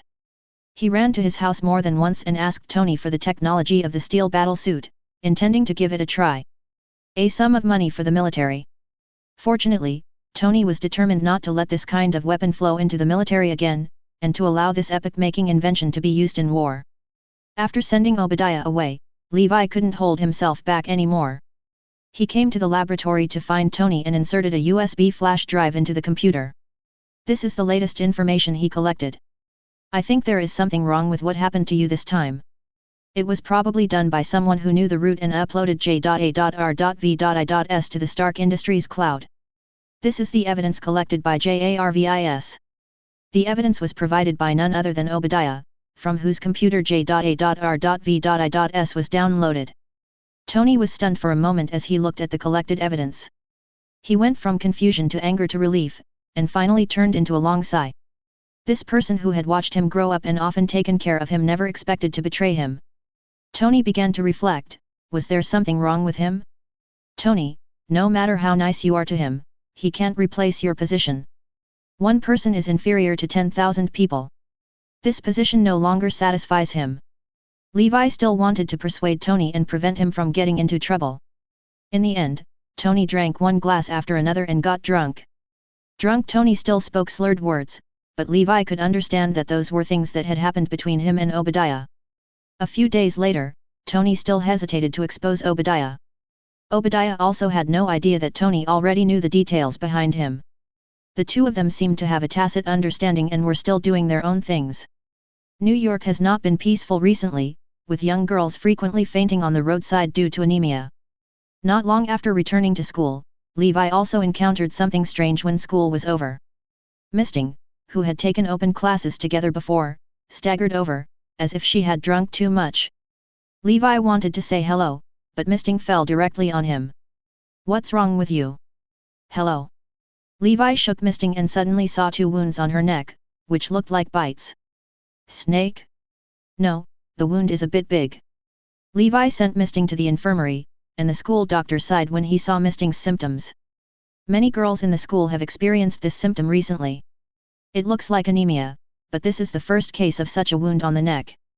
However, just after the school doctor finished speaking, the tooth marks on Misting's neck healed at a speed visible to the naked eye. This scene was seen by Li Wei. After saying a few words to the school doctor, Li Wei left the infirmary. Arriving at the school's surveillance room, Levi took advantage of the security guard's absence to check the surveillance. "I quickly found the scene of just walking towards me and Misting." Recalling the scene, Levi checked along the route and finally confirmed that Misting came out of a small alley not far from the school. With the clues in hand, Levi immediately went to the alley to investigate. Unfortunately, there are only some cigarette butts in the alley. If you want to continue looking for clues, you can only hack the nearby security cameras, which requires Tony's help. Return to the villa and tell Tony what happened. Tony made a quick decision and hacked Levi's school camera. After screening all the people who entered and exited the alley one by one, the two finally placed the clue on a man wearing a black baseball cap and earrings. Unfortunately, there were not all cameras on the street, and in the end, the man was only found in the abandoned industrial areas of New York. There are at least 30 or 40 large and small factories in that industrial zone. Maybe it has something to do with A.F. Enoch. Is that the grey monster you were talking about? That's right. At the same time, a mysterious organization is also worried about this matter. Director, there are 30 more people attacked by vampires today. A serious-looking female agent brought a document and placed it on their director's desk. The black director, who was wearing a black windbreaker and had only one eye, picked up the document, glanced at it twice, and then slapped it on the table. These vampires have gone too far. Eric hasn't arrived in New York yet. He has already set off from Mexico and will not arrive in New York until the day after tomorrow at the earliest. Tell him to hurry up. How is the investigation of Dickon Frost going? He recently had contact with a gang, and that gang. The female agent said, handing another document to Nick Fury. Nick Fury took it and frowned immediately. This gang member has had contact with Levi Stark. Nick Fury searched Levi's information from the computer. The information not only contains photos of Levi, but also a half-length photo of Kamen Rider Delta, and then some biographical information. Compared with Tony Stark's information, it can be said to be thin. Nick Fury was silent for a moment and then said, "The focus now is on the vampire side. They are not killing humans yet, but such a large-scale attack on humans has had a bad impact. I need to know their purpose. Let Natasha Romanoff investigate. Ordinary agents basically can't return any useful information. Prepare weapons for her against vampires. I don't want my right-hand man to be sent back because of anemia." Chapter 11. Is this right here? Levi put on headphones to talk to Tony remotely. Tony has recently built a lot of drones just to explore this place, and now he has clues. This place is occupied by a gang that is probably producing contraband. Even if we don't have the target we want, destroying this place won't be a waste of time. Tony's voice came from the headphones. Levi sneaked in, relying on his dexterous movement and Tony's announcement to avoid the surveillance of the camera in the dark. Levi still doesn't know why Orpheus is involved in addictive drugs. He is short of money? The assembly line in the factory is still working, and boxes of packed cartons slide down from the conveyor. Levi opened the carton and found bags of white powder inside. Evidence found, Tony. Tony's decisive voice came through the earphone, "Blow this place up. I have already bought this land." Just as Levi took out the bomb that Tony had prepared, a sudden voice interrupted his movements. You must have killed the newcomer last time. Levi looked back and saw a man wearing a crisp suit and a neat bow tie staring at him intently. Who? Levi did not panic but threw the bomb casually, and then looked at the other person. No one would just randomly explore an abandoned factory. I'm just curious about how an ordinary human like you would deal with new humans like us. New humans? You mean that owl? I remember your name was A.F. Enoch. The man was neither happy nor sad and asked in a very gentlemanly manner, It's you. I'm curious about how you did it. Want to know? Levi lifted up his windbreaker to reveal the belt around his waist, then took out his Delta phone and put it close to his ear and said, Transform. Delta's mobile phone is inserted into the holster, and with a complete sound effect, the transformation is completed. The man finally had some expression this time, frowned and said seriously, Who are you? Kamen Rider. Your equipment looks good, why don't you leave it to us? A strange line appeared on the man's face, and his body turned grey in an instant. It looks like a squid, Levi said lightly. However, Levi could no longer calm down soon, and saw 4 or 5 other A.F. Enoch quickly walking out from behind the other party. Like cows, elephants, fish, mushrooms flow. It looks like today will be a tough battle. Tony, I think I need backup. Hold on for 3 minutes and I'll be there. Levi didn't do any ink, just called Tony for support, then pulled out the Delta blaster and started shooting. Fair. As the light bombs poured down, a group of Orpheus quickly evaded. Only the cow Orpheus was slow and was hit by the light bombs and retreated continuously. The energy of the blasting gun can only fire 12 luminous bullets. Each luminous bullet is enough to penetrate a tank, but the damage to A.F. Enoch is not very strong, and it cannot break the armor at all. Neo A.F.E.I. was injured and fell backwards, and the threat was gone for a short time. He raised his hand towards the first charging stickleback A.F. Enoch and punched him. In an instant, huge amounts of power up to 3 tons knocked the stickleback A.F. Enoch away. Seeing how fierce Levi was, the other AOFA froze on the spot for a moment. When had they seen such a powerful person since they became Orpheus Enoch? Don't be stunned, come together.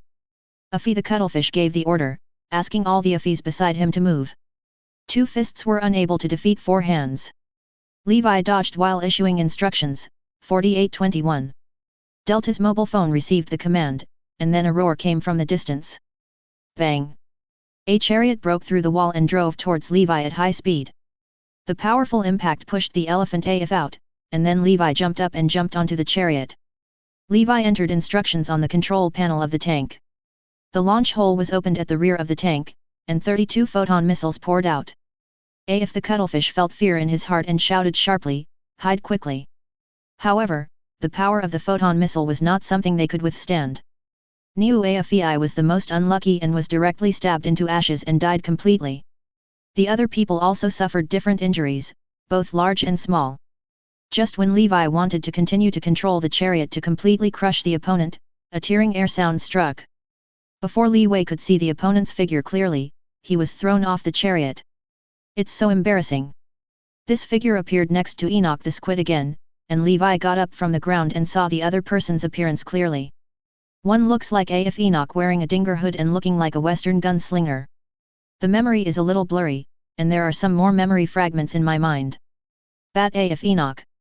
Levi muttered. The cuttlefish was shocked when he saw this companion, Dickon. Kill him quickly. Bat AOFA shook his hand, and a grey revolver appeared in his hand. Just as he was about to pull the trigger on Levi, a laser shot fell from the sky. Hiss! Levi, you were so careless. You were actually plotted against by a cosplayer. The laser knocked the Bat AOFA away into the distance, and AOFA and Enoch could see who was coming. A mecha with a completely different style is suspended in the air, with gold and red colors, which is quite eye-catching. The device on Tony's arm rose and 2 small missiles were launched. Seeing this, Squid swung the stick in his hand to detonate a flying missile. Then a circle of black mist emitted from the top of the stick, instantly surrounding all the Orpheus Enoch. Tony fired all the thermal weapons on his body and blasted at the black mist. After the black fog dissipated, AF Enoch and the others were no longer visible. Is that AF Enoch? What the hell does it look like, a combination of animals and humans? Tony said it was difficult to understand this creature. AF Enoch can transform humans into the same kind. Levi said as he stepped on the jet skier. This jet skier was Delta's mount, and Levi suddenly remembered it during this battle. He just tried to call it, and it actually appeared. Like those zombies in the movies. That's not true. If Enoch's transformation rate is very low. Humans who fail to transform will only turn into a handful of ashes. That's not too bad, I'll collect some of the ashes of Enoch of Ophir and try to study them. Tony and Levi left the factory. Just after they left, a violent explosion occurred in the factory. All traces are covered up. Not long after the two left, a red-haired woman in tights who was hiding somewhere came out. Her curvy figure was perfectly accentuated by the tights. It is currently known that this gang is engaged in human trafficking and drug production, and there is some kind of cooperation with Dickens' vampires. This monster named A.F. Enoch cannot be threatened by ordinary thermal weapons, at least missiles. Weapons will do, and definitely that dude's laser weapon. The woman reported what she heard and saw to the phone truthfully. Natasha Romanoff, let's put the vampire mission aside for now. I have other missions for you. Director, we agreed to take a 1-week vacation last time, and I have already purchased my air ticket to the Maldives. Although Natasha Romanoff's expression did not change, there was dissatisfaction in her tone. This mission is no different from a vacation. What mission? Investigating and getting close to the Stark family. I want to know if Levi's armor is the work of Stark. Natasha Romanoff sighed and said, what a terrible mission. A college student who is still young and a playboy who shows mercy everywhere are simply two extremes. The long-term mission should not be difficult for you. Enter Stark Industries first. Approaching from work will not make the target suspicious. Chapter 12. Levi and Tony returned home. Not long after Tony took off his equipment, an uninvited guest came to the door. Tony had met this guest once. Phil Coulson, what is he here for? Levi knew the details of the other party. What was the purpose of S.H.I.E.L.D? Logically speaking, Tony shouldn't have been approached so early. Mr. Phil Coulson said there is something about tonight that he wants to cooperate with. J.A.R.V.I.S passed back the words of the person outside the door. Tony said, invite him in. Phil Coulson and Tony met once before during the last press conference when Tony closed down the weapons department. At that time, the other party wanted to talk to Tony, but Tony sent him away and asked Pepper to do the handover. Phil Coulson came to the living room and the two shook hands after seeing Tony. I remember you were, National Land Strategy and Desert Management Bureau, right? Tony said casually based on his memory. Phil Coulson smiled helplessly, it's the National Strategic Defense Attack and Logistics Support Bureau, sir. Well, the name is too long. Tony shrugged, saying that he couldn't be blamed for not remembering it. The two sat down, and then Tony asked straight to the point, what do you mean when you say you want to cooperate on tonight's matter? Phil Coulson took out a tablet from his briefcase, opened the video inside, and then played the scene of Levi transforming into Delta and then fighting several monsters turned into humans. Tony looked at the picture and couldn't help but nod, the camera position was chosen well and the picture is very clear. This guy's skills are really learned in vain. He can fight against many for so long.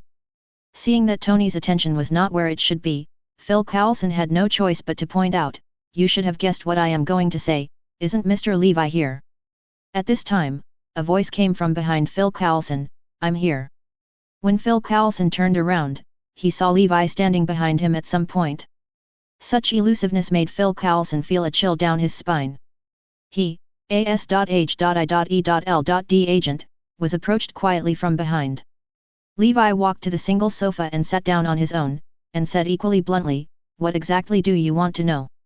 Phil Coulson replied, S.H.I.E.L.D has been paying attention to this so-called New Humanity organization for a long time. Through investigation, it was found that Mr. Levi seems to have dealt with them long ago. Levi nodded, which was regarded as acquiescence. After all, it was the owl A.F. Enoch who practiced for the first time. We are also dealing with them now, but they are too dangerous. They claim to be new humans, do not take human lives seriously at all, and often attack. After saying that, Phil Coulson played another video on his tablet. It was a picture of Enoch attacking a desolate town. The picture was very blurry, but you could still see that there were countless casualties in the town. Enoch's killing method was also very special.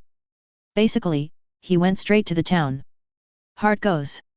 The scene soon switched, and a corpse that had fallen down stood up again, but his body squirmed and eventually turned into a grey monster.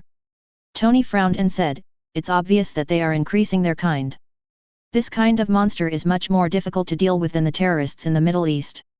Phil Coulson reported some information he knew. Their kind are transformed from ordinary humans, and the transformed humans are quite unstable and highly aggressive. After venting, they will become relatively stable and even recover human emotion and consciousness. Your so-called, SHIELD, caught this monster. Tony looked at Phil Coulson. Phil Coulson shook his head and said, "I tried to capture them, but failed. Conventional thermal weapons are useless against them. At least missiles can seriously injure them. But missiles are launched in a small town. The military still has it's not that hard to imagine. The only known way to capture them is..." Phil Coulson looked at Levi.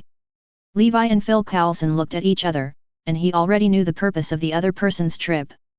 Tony also knew it, but he hadn't cracked the technology of the Delta Belt yet. Tony turned to ask, "Do you want the technology of the steel battlesuit?" Phil Coulson solemnly declared, S.H.I.E.L.D. wants to cooperate with you to fight this monster together, and the steel battlesuit technology also hopes to be included in the cooperation.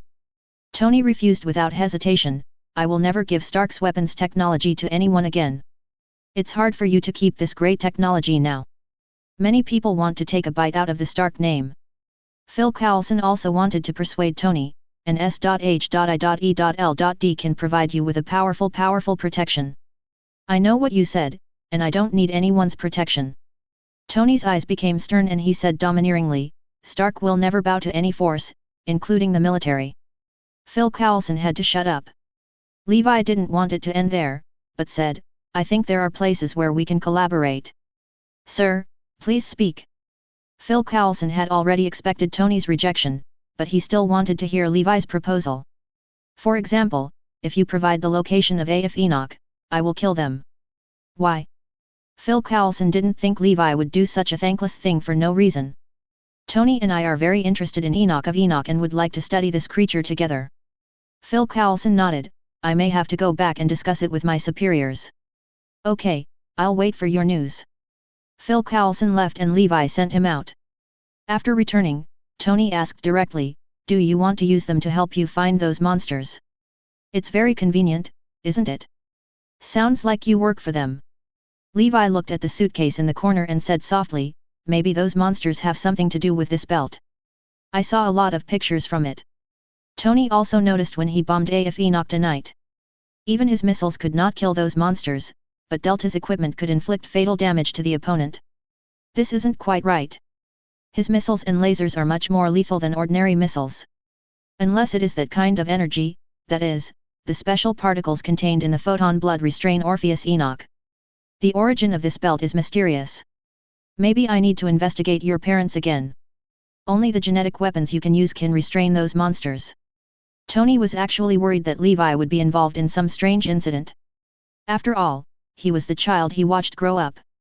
Levi stretched out his hand, palm upward, and red electric current burst out from his fingertips. Tony grabbed Levi's wrist and said in shock, "You changed your career to become a magician. It should be the strength that the belt gives me. Then you have to cooperate with me in conducting research." Levi nodded, and then reminded Tony, "Tomorrow. Before that, I think you may have to extend your life for Stark Industries. I think you know how low the stock price is." Tony said nonchalantly, "Hey, do I still need to do something like that? Just leave it to Pepper. I will appoint her as the CEO of Stark Industries tomorrow. I asked the Maria Foundation to buy the shares of Stark Industries at the lowest price. You're such a clever guy.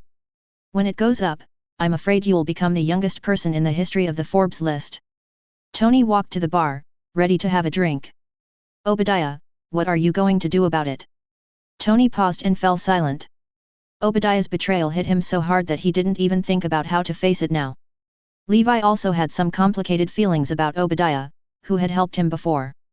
If it weren't for Obadiah's persuasion, Tony would not have become a sluggish guardian. P.S. Add a picture of Black Widow. Chapter 13. Your body is equivalent to a battery. The maximum power of this red lightning can reach 200 volts. If you store enough power, you can probably fry a steak in the ice and snow. Tony commented on Levi's super ability, "It's amazing to be able to generate electricity on your own. I'll ask you to recharge my battle suit when it runs out of power." Levi. "At least it can stun or even electrocute people instantly, which is better than nothing at all." After completing the test for Levi, Tony began to improve the external arc reactor on his chest. The one Tony used now was brought back from the terrorist base. The reactor made of ordinary materials could no longer carry the Mark III. Early the next morning, Phil Coulson continued to knock on the door, and this time he brought a cooperation plan of more than 10 pages. Traveling with Phil Coulson was a burly black man with one eye and a trench coat. "Is he your bodyguard? Do you think I'm in danger here, or do you have some other purpose, such as grabbing us too before we put on our battlesuits?" Tony maliciously guessed what the other party was thinking. "No, Mr. Stark, this is our director, Nick Fury." Phil Coulson was about to explain when he was tapped on the shoulder by the black man behind him. Nick Fury's voice was low and he said calmly, S.H.I.E.L.D. attaches great importance to this cooperation, that's why I'm here. "Okay, tell me about your cooperation plan." Tony instinctively didn't want to see the other party, but he didn't touch the plan on the table at all. It wasn't until Levi handed Tony the plan that Tony glanced at it casually. Throwing S.H.I.E.L.D's cooperation letter on the sofa, Tony asked J.A.R.V.I.S to draw up a cooperation letter, and the printer quickly spit out a few sheets of paper. "Look, do it my way. It's better for everyone." Tony put a few pieces of paper on the coffee table and pushed it over. Phil Coulson did not reach out, but Nick Fury took the initiative to take Tony's plan, read it patiently and then gave the reply, "We can cooperate according to your Stark method, but after destroying the monster named A.F. Enoch, the monster half of the ashes turned into ashes need to be given to SHIELD. I can't let you take all of it. You still have the habit of collecting the ashes of monsters? I don't believe you have technology that surpasses Stark. What's the use of those things?" Soon, Tony and Nick Fury were arguing. By the time Levi came out of the shower, the two of them were pointing at each other's noses and swearing across the table. Phil Coulson looked too embarrassed to go up and try to persuade the two of them. "You two had better sit down and talk, otherwise I will have to see you off." Levi's appearance made the two of them restrain themselves a little, and finally the two of them decided on the specific scope of cooperation. Tony was definitely not at a disadvantage.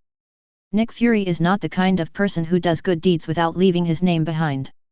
He definitely wants to reap some benefits. Finally, it was decided through discussion that the person in charge of Orphanok in S.H.I.E.L.D. was Phil Coulson, and he would contact Levi after detecting the appearance of Orphanok. It would definitely be better if they were captured alive, but Levi would definitely only leave the dead ones behind.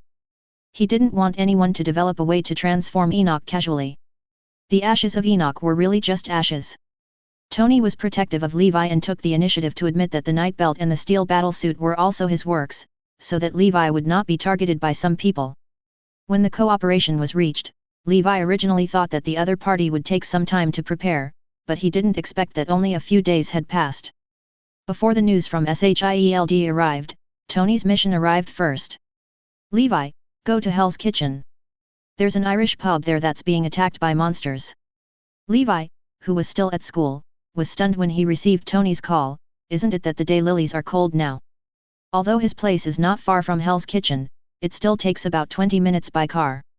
Hell's Kitchen is an area on the west coast of Manhattan Island, known as the slums. For many years, security has been very poor, especially at night. No one dares to go out. It's just that it's still daytime, and A.F. Enoch still dares to attack humans in broad daylight? Tony said with some pride, "Boy, I have modified your car for you. Didn't you notice it when you went to school today?" "You mean there's an extra red button? I thought it was a self-destruct device. Why am I pretending to be that?" "Okay, the agent with the shiny head has called you. He will tell you the details." Tony hung up the phone, and soon another call came in. When I got on the phone, it was indeed Phil Coulson. "Just listen to the other party's urgent tone. S.H.I.E.L.D's special forces are currently exchanging fire with A.F. Enoch, but the opponent's strength is far beyond that of humans. The bullets of rifles and sniper rifles have no effect on it, and even the use of anti-tank equipment has no effect on it. It's just forcing the opponent back. I'll be there soon." Levi gave the other party a reassurance. Phil Coulson softened his tone. At present, the Special Operations Team has suffered casualties, and missiles cannot be used in residential areas. Please come over as soon as possible. Levi hung up the phone. Now he was sure that Tony must have hacked S.H.I.E.L.'s system. It had only been a few days, and Tony was already thinking about hacking the other party's system. I just don't know, has Tony seen who the founders of S.H.I.E.L.'d I believe he must have been very surprised when he saw his father's name. Riding his motorcycle and rushing to Hell's Kitchen, Levi looked at the red button on the handlebar and pressed it curiously. Just a roar was heard, and a flame suddenly shot out from the exhaust pipe. The instrument panel, which was less than 100 yards away, quickly increased to 150 yards, and it was still on the rise. He hadn't given the gas yet. It was unimaginable. What speed will you reach when you turn the throttle to maximum speed? Levi enjoyed the sensory stimulation very much and couldn't help but want to go faster. But in his sight, the surrounding scenery did not fly by as quickly as he imagined, and the details of the trees on both sides of the road could still be clearly seen. With the recent increase in the number of transformations, Levi feels that his body seems to be getting stronger and his 5 senses have also been strengthened. Following the location marked on the map uploaded on the phone, we rushed to a residential area in Hell's Kitchen. At the moment, the surrounding people have been dismissed, and there are only armed personnel with live ammunition. Cross the blockade and stop the motorcycle firmly. Not far away, a crocodile-headed Enoch was constantly attacking the surrounding special team members. Behind it was a cactus-like Enoch whose body was covered with barbs. Why are there two? Chapter 14. Phil Coulson, who was hiding in the safe area, saw Levi arriving and stepped forward to inform him of the existing intelligence. Phil Coulson explained quickly, the one in front was just a member of the Special Forces team who was attacked. I thought he was dead, but I didn't expect that he turned into Enoch and got up.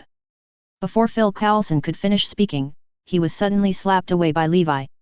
Several grey spikes flew past in front of him and pierced the ground not far away, creating a crater in the road. Phil Coulson saw this and sweat dropped on his forehead. If Levi hadn't pushed him just now, his head would have been penetrated by now. Phil Coulson looked at Enoch and was shocked. Rumlow. The captain of the Special Forces team had been grabbed by the crocodile Enoch's neck and lifted up. At this time, Levi also took out his Delta phone and transformed, followed the voice command input, and inserted the holster smoothly. Complete. As the sound effect came, Photon's blood spread instantly. Noticing the strange movement around him, he turned his head and saw that Levi was already covered by several silver finger-thick light beams. Phil Coulson opened his mouth in shock. The other members of the Special Operations team were also stunned for a moment. This kind of technologically advanced armor gave them a sense of security. In an instant, a dazzling light flashed and Levi completed his transformation. The black body is penetrated by silver-white pipes, and unknown props are hung on both sides of the waist. The overall shape looks very majestic. Levi pulled out his blaster and fired at the crocodile Enoch who was choking Rumlow. Bang! Bang! 2 light bullets instantly hit the head of the crocodile Enoch. The crocodile Enoch let go of Rumlow, yelling and covering his face. Rumlow rolled away and crawled to the ground to escape. The crocodile Enoch no longer cared about this human being who could easily be crushed to death, but focused on his attacker. Levi hooked his fingers at the crocodile Enoch. This blatant provocation also made the newly transformed crocodile Enoch extremely angry. He screamed and flew towards Levi. The crocodile Enoch's running speed was not slow, much faster than a professional sprinter. Seeing that the opponent was approaching, Levi also started to move. Relying on the amplification of the knight's armor, the running speed can reach 5.7 seconds to 100 meters. In the eyes of the crocodile Enoch, this speed is much more terrifying than him. He took off during the run-up, jumped up, kicked the crocodile Enoch twice in the chest, landed on one foot, and then followed up with a flying side knee. His knee hit the crocodile Ephi's head, causing him to become unstable and fall to the ground on his side. Levi didn't pause much when he landed. He took a long step to increase his power and kicked the opponent in the ribs. Bang! The crocodile Enoch scraped against the ground and stumbled far away. His hard outer armor even caused sparks when it rubbed against the ground. Extract the mission memory chip from the central buckle of the belt, install it on the blaster, and activate cursor mode. Check. As the voice command is spoken, the photon blood begins to conduct energy. Exceed charge. The sound effect came, and Levi pulled the trigger. Bang! The energy beam locked onto the crocodile of Enoch and expanded into a triangular cone shape. The crocodile of Enoch got up from the ground. Now he finally realized the gap and was beaten so that his mind became clear. But even if he is afraid, there is no the law changes, Levi wants to kill him. Levi jumped up and kicked into the triangle. Silvery white energy overflowed all around. The crocodile of Enoch froze on the spot, and then a delta triangle mark appeared on his body, with blue flames burning on his body, and he withered like a clay sculpture. Phil Coulson and others could not help but be a little horrified. The monster that could not be seriously injured by indestructible and even anti-tank equipment was defeated so easily. Cactus of Enoch fired spikes at Levi. Levi raised his hand to block, but the missed spikes still hit the breastplate. The breastplate exploded with sparks and even left small white pits. Levi looked down at the breastplate. This was the first time Delta had been damaged. Cactus of Enoch jumped high into the sky, jumped onto the building and fled towards the outside world. Phil Coulson also immediately asked someone to use a drone to keep up with him. However, Cactus of Enoch was extremely fast. Where could the drone catch up? Up. Soon the Cactus of Enoch was lost. Levi pulled out his Delta phone to cancel the transformation, said hello to Phil Coulson, got on his motorcycle and left here. It goes as quickly as it comes. This battle left a deep impression on many people, such as those members of the S.H.I.E.L.D. special team, and some people who were hiding in the surrounding houses. Phil Coulson led the team back to S.H.I.E.L.D. headquarters. He packed up the ashes of Enoch and returned, and the entire battle was recorded. Watching the battle video, Black Braised Egg asked, Phil Coulson, what do you think of this kid? My boxing and kicking skills are definitely not as good as those of a well-trained agent, but thanks to the enhanced fists and kicks of that battle suit, I can perform to an excellent level. Black Braised Egg looked at Phil Coulson and reiterated, I mean, what do you think of this kid's character and character? Unlike the arrogant Tony Stark, this kid is very stable and very careful in doing things. According to the resume we found, this kid has never done anything bad since he was a child. On the contrary, his experiences when he was young are a bit sympathy, right? Black Braised Dan answered. But often such talents are most likely to generate more negative emotions and are more likely to be led astray. I don't agree with this, sir. Phil Coulson gave an example righteously. Before Steve Rogers became Captain America, he was often bullied by gangsters, but he never lost justice and resolutely dedicated everything to the country, including his life. He held his forehead with the Black Braised Egg and casually dismissed Phil Coulson. Then he looked at the information on the monitor, examined it for a long time, and finally put Levi's information into a folder. After returning home, Levi opened the refrigerator and took out a bottle of water. Before he could unscrew the bottle cap, he heard the sound of JARVIS. Mr. Levi, Mr. Stark is in the underground laboratory and he needs your help. Levi was stunned for a moment, then walked towards the underground laboratory, asking as he walked, J.A.R.V.I.S., what's wrong with Tony? Mr. Stark made an appointment with Obadiah, and the two had a not-so-friendly conversation. Mr. Stark was about to present evidence of Obadiah's betrayal, but was suddenly attacked from behind by Obadiah. Obadiah snatched him away the arc reactor of the steel battlesuit. J.A.R.V.I.S. told Levi truthfully. You mean Tony has never beaten an old guy who is almost 60 years old? Levi looked in disbelief. J.A.R.V.I.S. answered truthfully, yes, sir. Okay, JARVIS. It looks like you have to supervise him to do physical training every day. Levi rushed to the underground laboratory and found Tony lying on the ground. If he wasn't still breathing, his baby-like sleep might really make people think he was dead. Chapter 15. Why didn't you inform me earlier, JARVIS? Mr. Stark has set you to Do Not Disturb mode. Following the program settings, I cannot contact you. Hey? Since when did this mode exist? Mr. Stark set the pattern while you were fighting. But I informed Miss Pepper. Good job. Levi couldn't help but give J.A.R.V.I.S a thumbs up. Just after Levi dragged Tony to the sofa, Pepper hurried in not long after. Pepper saw Tony lying on the sofa, looking at Levi like a mangy dog, and asked, How is Tony? Levi replied, he's not dead, but he was beaten badly. Pepper walked up to Tony, checked Tony's injuries and then asked, but why did Obadiah attack Tony? Pepper didn't know that Obadiah was the culprit who allowed Tony to be captured by terrorists. Levi thought it was better to let Tony explain himself, so he said, let Tony wake up and let him tell you. Pepper's sister, please help take care of him, I was exhausted from moving him out of the underground laboratory just now. Okay, but I need a towel and hot water. They're all in the bathroom. The time it took from the time J.A.R.V.I.S informed you to get here was not that short. It seems you care about him very much, but I don't know if some people can feel this. What are you kid talking about? Pepper's face turned a little rosy, obviously being touched by Levi. Levi smiled evilly and left the living room, leaving the place to the two of them. Whether you are tired or not is just an excuse. In fact, he discovered that Tony was already awake when Pepper entered the room, but Levi didn't reveal it. Sure enough, it didn't take long for Tony to find Levi. Hey, enough making out. Levi looked at Tony playfully.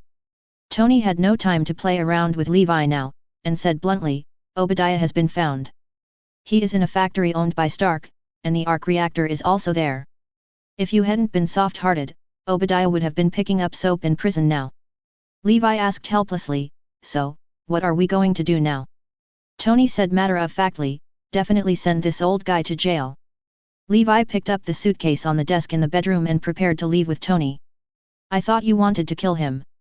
After all, he had the chance to kill me, but he didn't. Just send him to jail. Tony twisted his neck. He didn't expect Obadiah to take action, and even used a stun gun to sneak attack. Levi said angrily, Obadiah just thinks you are a hen that can lay eggs, and he wants your steel battlesuit.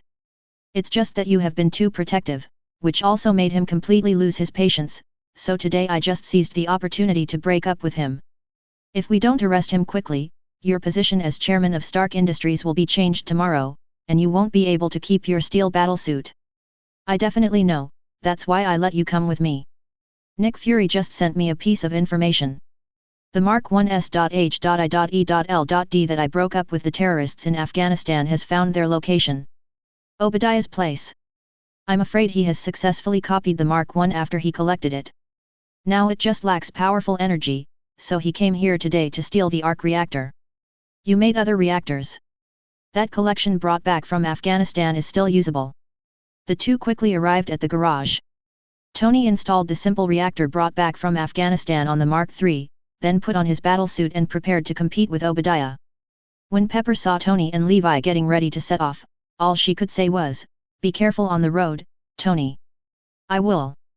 Tony said, letting J.A.R.V.I.S open the channel, and then took off directly. Levi also wants to ride a motorcycle. Fortunately, the modified motorcycle can reach a maximum speed of 300 yards per hour, so it is not too slow. But Pepper didn't quite understand why Tony brought Levi with him. Why are you going too, Levi? Definitely helping. Levi engine car, leaving from the garage. Pepper looked at Levi's leaving figure with a puzzled look on his face, but how can you help? He was definitely not running as fast on the ground as he was flying. Levi hadn't reached the Stark building yet and was speeding down the road. However, just as he was about to arrive at the factory not far from Stark Industries, there was a sudden loud noise. Bang! I saw a big man hammering a small iron man with a steel fist as big as a wash basin. The two of them crashed through the reinforced concrete wall and plunged into the road. A truck couldn't avoid it and was knocked over. A sharp sound of brakes resounded on the highway. Cars stopped one after another to watch this strange incident. Immediately afterwards, the tall Iron Overlord stood up from the wreckage of the truck, without caring about the lives of those nearby, and fired a rocket at Tony, who was floating in the air. Boom! The force generated by the rocket explosion instantly knocked Tony away, and nearby vehicles were damaged again. Levi took out the Delta phone that he had prepared long ago and put it to his ear. Transform. As the sound effect came, the silver-white photon flow channel rapidly extended. Iron Overlord also noticed this scene and was a little surprised when he saw Levi's face. A dull mechanical voice came from Iron Overlord's head, Tony also has many interesting toys, this one is perfect for your kid.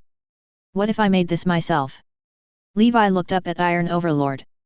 Then I will definitely invite you to be the vice president of Stark Industries. Haha, you will go from being a miserable young boy with nothing to reaching the clouds in an instant. And with your last name, it makes sense to inherit everything from Tony. I feel relieved when you say that. When you persuaded Tony to be my guardian, you were just afraid that Tony would find a puppet to continue to control Stark Industries if he killed himself that day. Boy, you are only worth so much. Then I can use all my strength to deal with you. The transformation was completed, and after a dazzling light, Delta, which was more exquisite than Iron Overlord, appeared in front of everyone. Iron Overlord picked up the car on the side of the road, completely ignoring the fact that there was a family of 3 inside, and swung it up and hit Levi on the head. Levi jumped back a step, raised his hands, and grabbed the trunk of the car that was photographed. Bang! 2 handprints appeared on the trunk of the car, but it stopped firmly on the road. Chapter 16.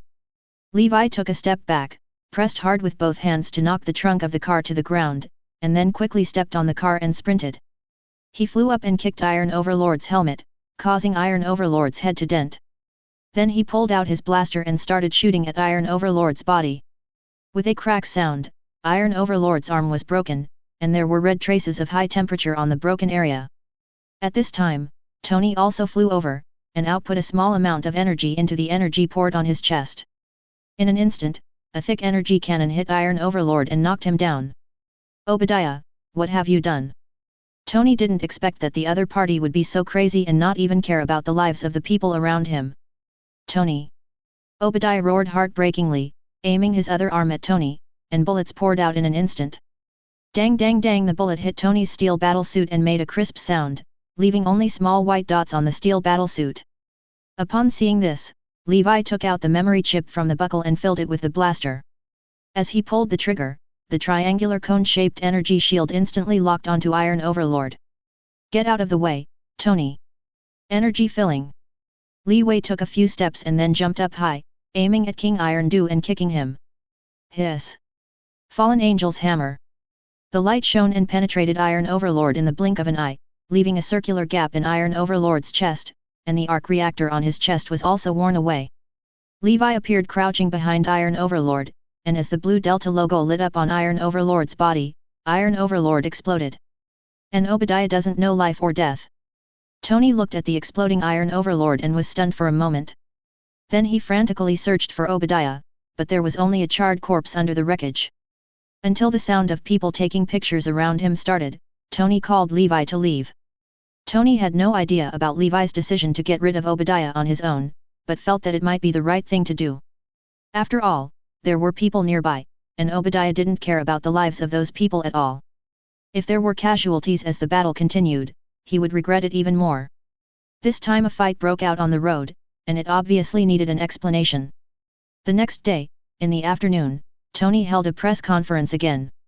In response to this incident, S.H.I.E.L.D. also wrote a speech for Tony, but Levi could only say, if he reads according to the words on the card, he will no longer be Tony. Colonel Rhodes also felt this was the case, but he still hoped that Tony would not cause more trouble and just follow the rules. In response to Rhodes, Tony generously admitted, in fact, I am Iron Man. The reporters in the audience went crazy. They thought it was just the government's random rhetoric to send people to the public, but it turned out to be such a shocking revelation. Where is the other one? Who is he? The reporter who was alert asked further questions. Tony waved his hand and said, that is other people's privacy and I have no right to mention it, but his name is, Kamen Rider, Delta. Kamen Rider, Delta, so there will be other models in the future. Questions from other reporters came one after another, and Tony would definitely not answer them patiently.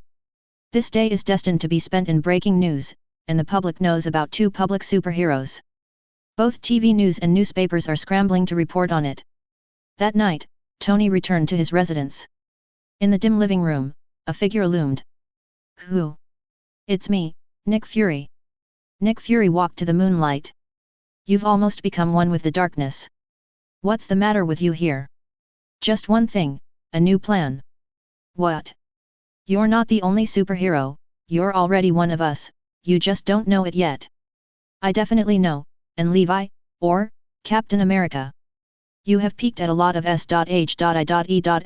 files recently, but there is one level 10 file that you haven't seen yet. When someone exposed his behavior, Tony said with some embarrassment, after all, we are a cooperative relationship. You must let me know about this special department of yours. Well, actually your father, Howard Stark, was one of the founders of SHIELD. Hey! Tony was stunned for a moment, then stuttered, what did you just say? I think you heard me, Tony. Compared to Tony who was in a confused state, Levi was also in a confused state at the moment. After defeating Iron Overlord, Levi and Tony left the place where the incident occurred. This is also handled by SHIELD. The two people who returned to the Stark building all the way, one released the steel battle suit, and the other released the transformation. The reactor energy used by Mark III was less than 20%, and the arc reactor on Iron Overlord was destroyed by Levi, so Tony could only make a new one. There are no longer enough materials in the villa, so they can only be made in the professional laboratory of Stark building. Levi, on the other hand, put the belt back into the suitcase and left it alone, instead going to rest in the lounge of the Stark building. It wasn't until early the next morning that Levi opened the suitcase belt when he was about to go out, only to find that the Delta belt was missing and replaced by the silver ring. The Delta belt is back. Levi picked up the electronic screen and saw 3 words updated displayed on the top. Wearing the silver ring around his waist, some data was displayed on the electronic screen again. Physical strength, 12, up to standard, strength, 10, up to standard, agility, 10, up to standard, energy, 3, up to standard, will, 5, up to standard. As the words qualified were displayed, the silver metal ring seemed to melt, turning into a red buckle and a black and silver belt. A black flash drive-like object was inserted into the drive slot. This is GM memory, lost drive. Levi's memories surged. The black one is Joker. The memory in that box is... When Levi was still reminiscing, Tony came to Levi wearing a suit and dressed very formally. I told him about the press conference held in the afternoon.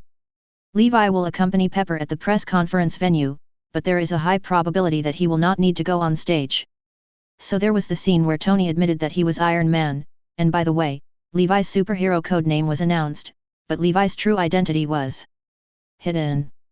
Chapter 17. A week has passed since Tony announced that he was Iron Man. Levi's life also returned to normal. Going to class, working out, and occasionally flirting with Misty. Ever since she was deceived by a vampire scumbag, this royal sister seems to have turned on some strange switch. She has changed from light makeup to heavy makeup, and her dress has become sexy. This completely avoided Levi's aesthetics, and the relationship with Misty gradually returned to normal. Tommy has also been having a heated fight with 2 of his former female classmates recently, and there is a strong tendency to have an affair. Levi is afraid that if this guy spends more time hesitating, both of them will run away. Hey, Levi, are you going to Professor John's class? Levi, who had just come out of the toilet, was stopped by a pleasant voice. When he looked back, he saw that it was the female classmate whom Tommy had been chatting with a few days ago. This girl has blonde hair and blue eyes. She always wears a sportswear full of youthful vitality. She has light makeup on her small cheeks and 2 thin strawberry-colored lips embedded under the high bridge of her nose. She is not a particularly beautiful girl, but she is soothing to look at. She does not dress up in heavy makeup like most other female classmates, but she is more mature and sexy. At first glance, he looked like a youthful student, which made Levi feel like he was back in high school. It's Nerissa. I'm going to the closet to get my notes. I'll go to the classroom later. Then let me join you. I want to thank you for what happened the day before yesterday. Nerissa took out a bottle of drink from her backpack and handed it to Levi. Levi also did not refuse to accept the other party's kindness. He was just doing the other person a small favor. A bottle of water was enough as a thank you, but something more expensive would be difficult to accept. In the corridor of the school, Nerissa and Levi walked side by side, and Nerissa would subconsciously get close to Levi. Nerissa's height only reaches Levi's shoulders, which makes the two look like a couple. After entering the classroom, the two of them found a place to sit together. During the class, it was obvious that Nerissa was also the type of person who studied seriously. However, this class lasted more than 2 hours, and after a long time, she would also be confused with her desert and chat with Levi. In the days since then, Nerissa would come to Levi to attend almost every major class. The two of them would eat together in the school cafeteria during lunch breaks, and Tommy would occasionally join in, but soon he felt like he was the unnecessary one, and over time he stopped coming to join in the fun. Levi, look, Iron Man once again destroyed the terrorist base and rescued countless civilians. Nerissa handed Levi her cell phone and subconsciously moved closer to Levi. The light fragrance of her hair made Levi not resist, but rather moved. Levi lowered his head slightly and looked at Nerissa's phone. It's best for those who bully civilians to be kept in a dark cell forever, and if they kill anyone, it's best to shoot them directly. Nerissa nodded in agreement and said with the same hatred, yes, this kind of guy can only cause destruction. It feels good to have a superhero. Levi twitched the corner of his mouth. Having superheroes is a good thing, but they will also attract more enemies. Once superheroes and enemies fight, the damage caused is no worse than the destructive power of terrorists. Nerissa lamented again, I just don't know why the Kamen Rider announced by Iron Man has never appeared. Kamen Rider's battlesuit is obviously more handsome. It's been some time since Tony officially announced himself as Iron Man. There has been no movement on the Hulk's side, but Tony has been making moves, either going to the Middle East to fight criminals, or squatting in the laboratory all day upgrading his steel battlesuit. Of course, Levi is fine, and there has been no news from SHIELD of Enoch recently. A phoenix seems to be hiding. There was some movement among the vampires, but a black warrior was targeting them, making them afraid to show up again. Kamen Riders will always appear. Maybe they are busy recently. Levi approached Nerissa. Feeling the heat coming from her ears, Nerissa's face turned a little red, and then she quickly put away her phone. Nerissa asked in a low voice, do you want to go to the library together after school? Okay, nothing happened recently. Don't go to the gym. Do I still need to improve my physique now? Levi patted his chest muscles. Nerissa also used her fingers to scratch and pull on Levi's abdomen, feeling a sense of charm. It really has a concave and convex feeling. The relationship between the two has become increasingly close recently, and Levi feels that he has done a good job in smoothing things over. The university library is very quiet, everyone is doing their own thing. Levi and Nerissa sat across from each other at the long table. Seeing that Nerissa quickly merged into the book, Levi, who was a little bored, also put his thoughts into the book. Levi didn't notice Nerissa looking at him secretly. Time passed quickly, and as night fell, Levi proposed to take Nerissa home. How can we let the girl go home by herself so late? That's so embarrassing. I can just go back by myself. The security in Queens is pretty good. Nerissa declined politely. I'll save you the trouble of squeezing on the bus. My reward is just to go to a hotel and have a cup of tea. Then I hope you just really want a cup of tea. Nerissa nodded in agreement, and the two of them came to the parking lot. Levi started the motorcycle, put on his helmet, and handed Nerissa another simple helmet in the trunk. The back seat of the motorcycle is a bit high, so Nerissa needs to lean forward and press her body completely against Levi's back. Feeling the squeeze on her back, Levi twisted unnaturally. However, this small movement made Nerissa feel it, and she patted Levi's helmet with a rosy face. Turning his head and seeing the anger in Nerissa's eyes, Levi smiled awkwardly and said, "It's a bit itchy, I'm sorry." After that, Levi turned the accelerator and took Nerissa away. Nerissa lives in Queens, not too far away. The night view of New York is beautiful, and the bustling metropolis fulfills all people's fantasies. There is a lot of traffic on the road, and motorcycles are relatively easy to drive without being stuck in traffic jams. The speed of the car is not fast, and we enter Queens in a stop-and-go manner. There are many fewer vehicles around Queens, at least we don't have to change lanes frequently to overtake. Passing by a block, Levi noticed something unusual. At this time, Nerissa also knocked up Levi's helmet. Levi slowed down and asked doubtfully, "What's wrong?"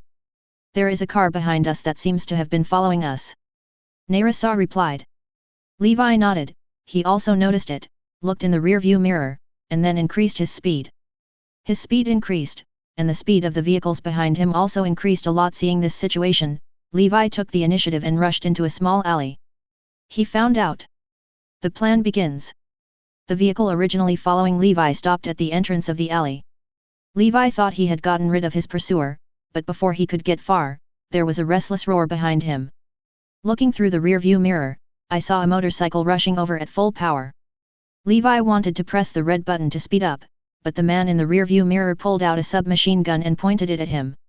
When the brakes were pressed, the sharp sound of tire friction was heard. Then he pushed hard with both feet, twisted his body, picked up Nerissa and jumped out of the car.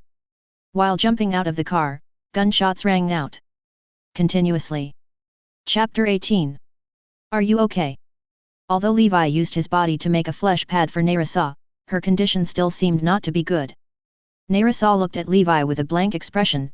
Her expression seemed to say, "What's going on? Why did you jump out of the car? Be careful." Nerissa pressed Levi's head and lay down on the ground. The bullet passed by with airwaves in his hair, and Levi's scalp felt numb for a while. The long-haired man on the motorcycle opposite threw away the microcharge, threw the motorcycle to the ground and walked towards Levi. Faced with such a sudden attack, people around them fled in panic. There was chaos on the streets for a while. The other party's shining metal arm also made Levi recognize this person. Winter Soldier. Nerissa, protect yourself. Rivera opened the zipper of his jacket, exposing the drive on his waist, and then took out a main black memory from his trouser pocket with a capital letter J in the middle. Pressing the button on the USB flash drive, a Joker sound effect came out, and Levi inserted the USB flash drive into the only slot of the drive. A capital, tilted purple-black letter J appeared in front of the drive. He threw his other hand at the USB flash drive. The USB flash drive slid sideways, and the letter J followed suit. The Joker sound came from the drive again, and the surrounding wind seemed to gathering here. Countless black fragments gathered together with the wind, forming a purple-black cyclone around Levi. Immediately afterwards, black fragments condensed on Levi's body, and as a ray of light flashed, Levi was already surrounded by a black outfit. The silver W decoration on his head was extremely conspicuous, and his shoulders, chest, wrists, and ankles were decorated with purple decorations. Nerissa was shocked by the scene in front of her, but it was different from the announced Kamen Rider. This is Joker? He's a little weaker than Delta, but he seems to have endless strength. Levi moved his hands and feet. This black armor also fits better than Delta and is more flexible. It's a bit uncomfortable to suddenly become high-end. The Winter Soldier on the opposite side was not surprised by the scene, and still rushed forward bravely in the face of the unknown enemy. Winter Soldier's thick metal arm struck with all its strength. Levi just raised his hand and easily grasped Winter Soldier's fist. However, a crackling sound of electric current suddenly sounded, and the arc passed along Winter Soldier's steel arm to Levi. On the body. His arm was slightly numb, and Levi shook off Winter Soldier's fist. He wanted to kick the opponent away, but the opponent's reaction speed had obviously guessed his move. Instead, Winter Soldier raised his foot and kicked Levi away. Staggering, using the reaction force, he jumped to distance himself. Although there was no pain, Levi was also aware of the gap in skill between himself and his opponent, and there was definitely some discomfort with the Joker. Pulling away, Winter Soldier pulled out the dagger strapped to his leg. Levi jumped on the spot. Compared to weapons, Jokers are more suitable for fists and feet. Winter Soldier took the lead in attacking, holding the 7 pieces in his backhand, turning and swinging his arms to perform a diagonal chop. His movements were quite experienced. Levi rushed forward quickly, put his arm on the opponent's wrist, and then kicked Winter Soldier in the stomach. Bang! Winter Soldier took a few steps back, and Levi seized the opportunity to quickly bully him and punch Winter Soldier in the chest. Winter Soldier rolled around on the ground, then jumped up from the ground and punched Levi, aiming at the location of the driver. Not to be outdone, Levi held back a surge of anger in his heart and punched out. Bang! The fists of the two sides collided together, and a burst of air burst out. Winter Soldier's metal arm made a crunching sound and was damaged. The current Winter Soldier arm is not a vibranium arm, it is just made of high-strength alloy material. However, the Winter Soldier, whose only criterion was to complete the mission, did not care about the damage to the metal arm, and instead continued to attack Levi. Your target is the Knight's Belt. Levi snorted coldly and continued to use his own flexibility to fight against the enemy. Winter Soldier's punches were extremely fast, and each time they landed on Levi's abdomen, his purpose was clearly exposed. However, his thoughts were penetrated by Levi. Just when the metal arm attacked again, Levi suddenly jumped back and slightly distanced yourself. Then he jumped up and kicked on Winter Soldier's arm. Bah! A spark burst out from the connection between the metal arm and Winter Soldier's shoulder where it was hit. Bang! The metal arm fell off, and Winter Soldier held his injured shoulder, staring at Levi without any fluctuation. Perhaps knowing that Winter Soldier could not solve the problem, the person observing from a distance issued an order to Winter Soldier to retreat. You're here and you want to leave. Levi had already guessed the other party's identity. Even with the mask on, he could guess with his long hair that the other party was James Buchanan Barnes, also known as Bucky by Captain America. Friends.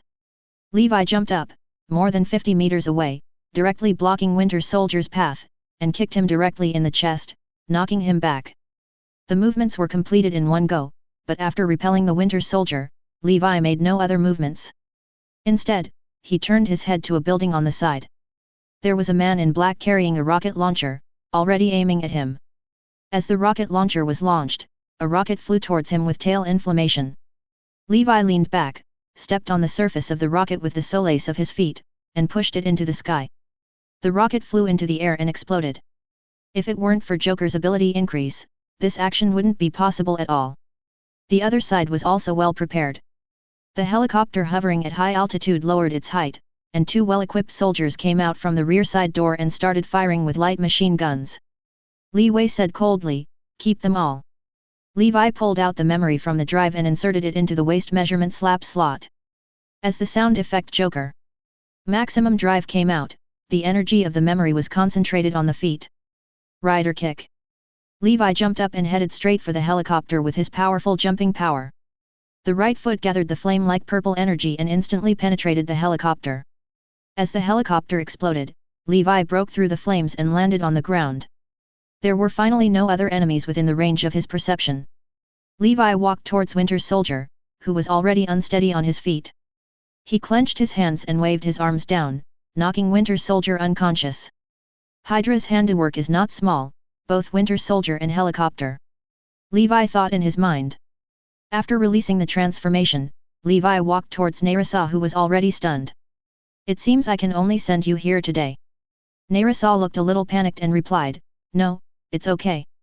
The police will come soon if there is such a big noise. Don't worry about my safety. My home is not far away." Levi dragged Winter Soldier and let him lie on the back seat of the motorcycle, and took Winter Soldier back to the Stark building.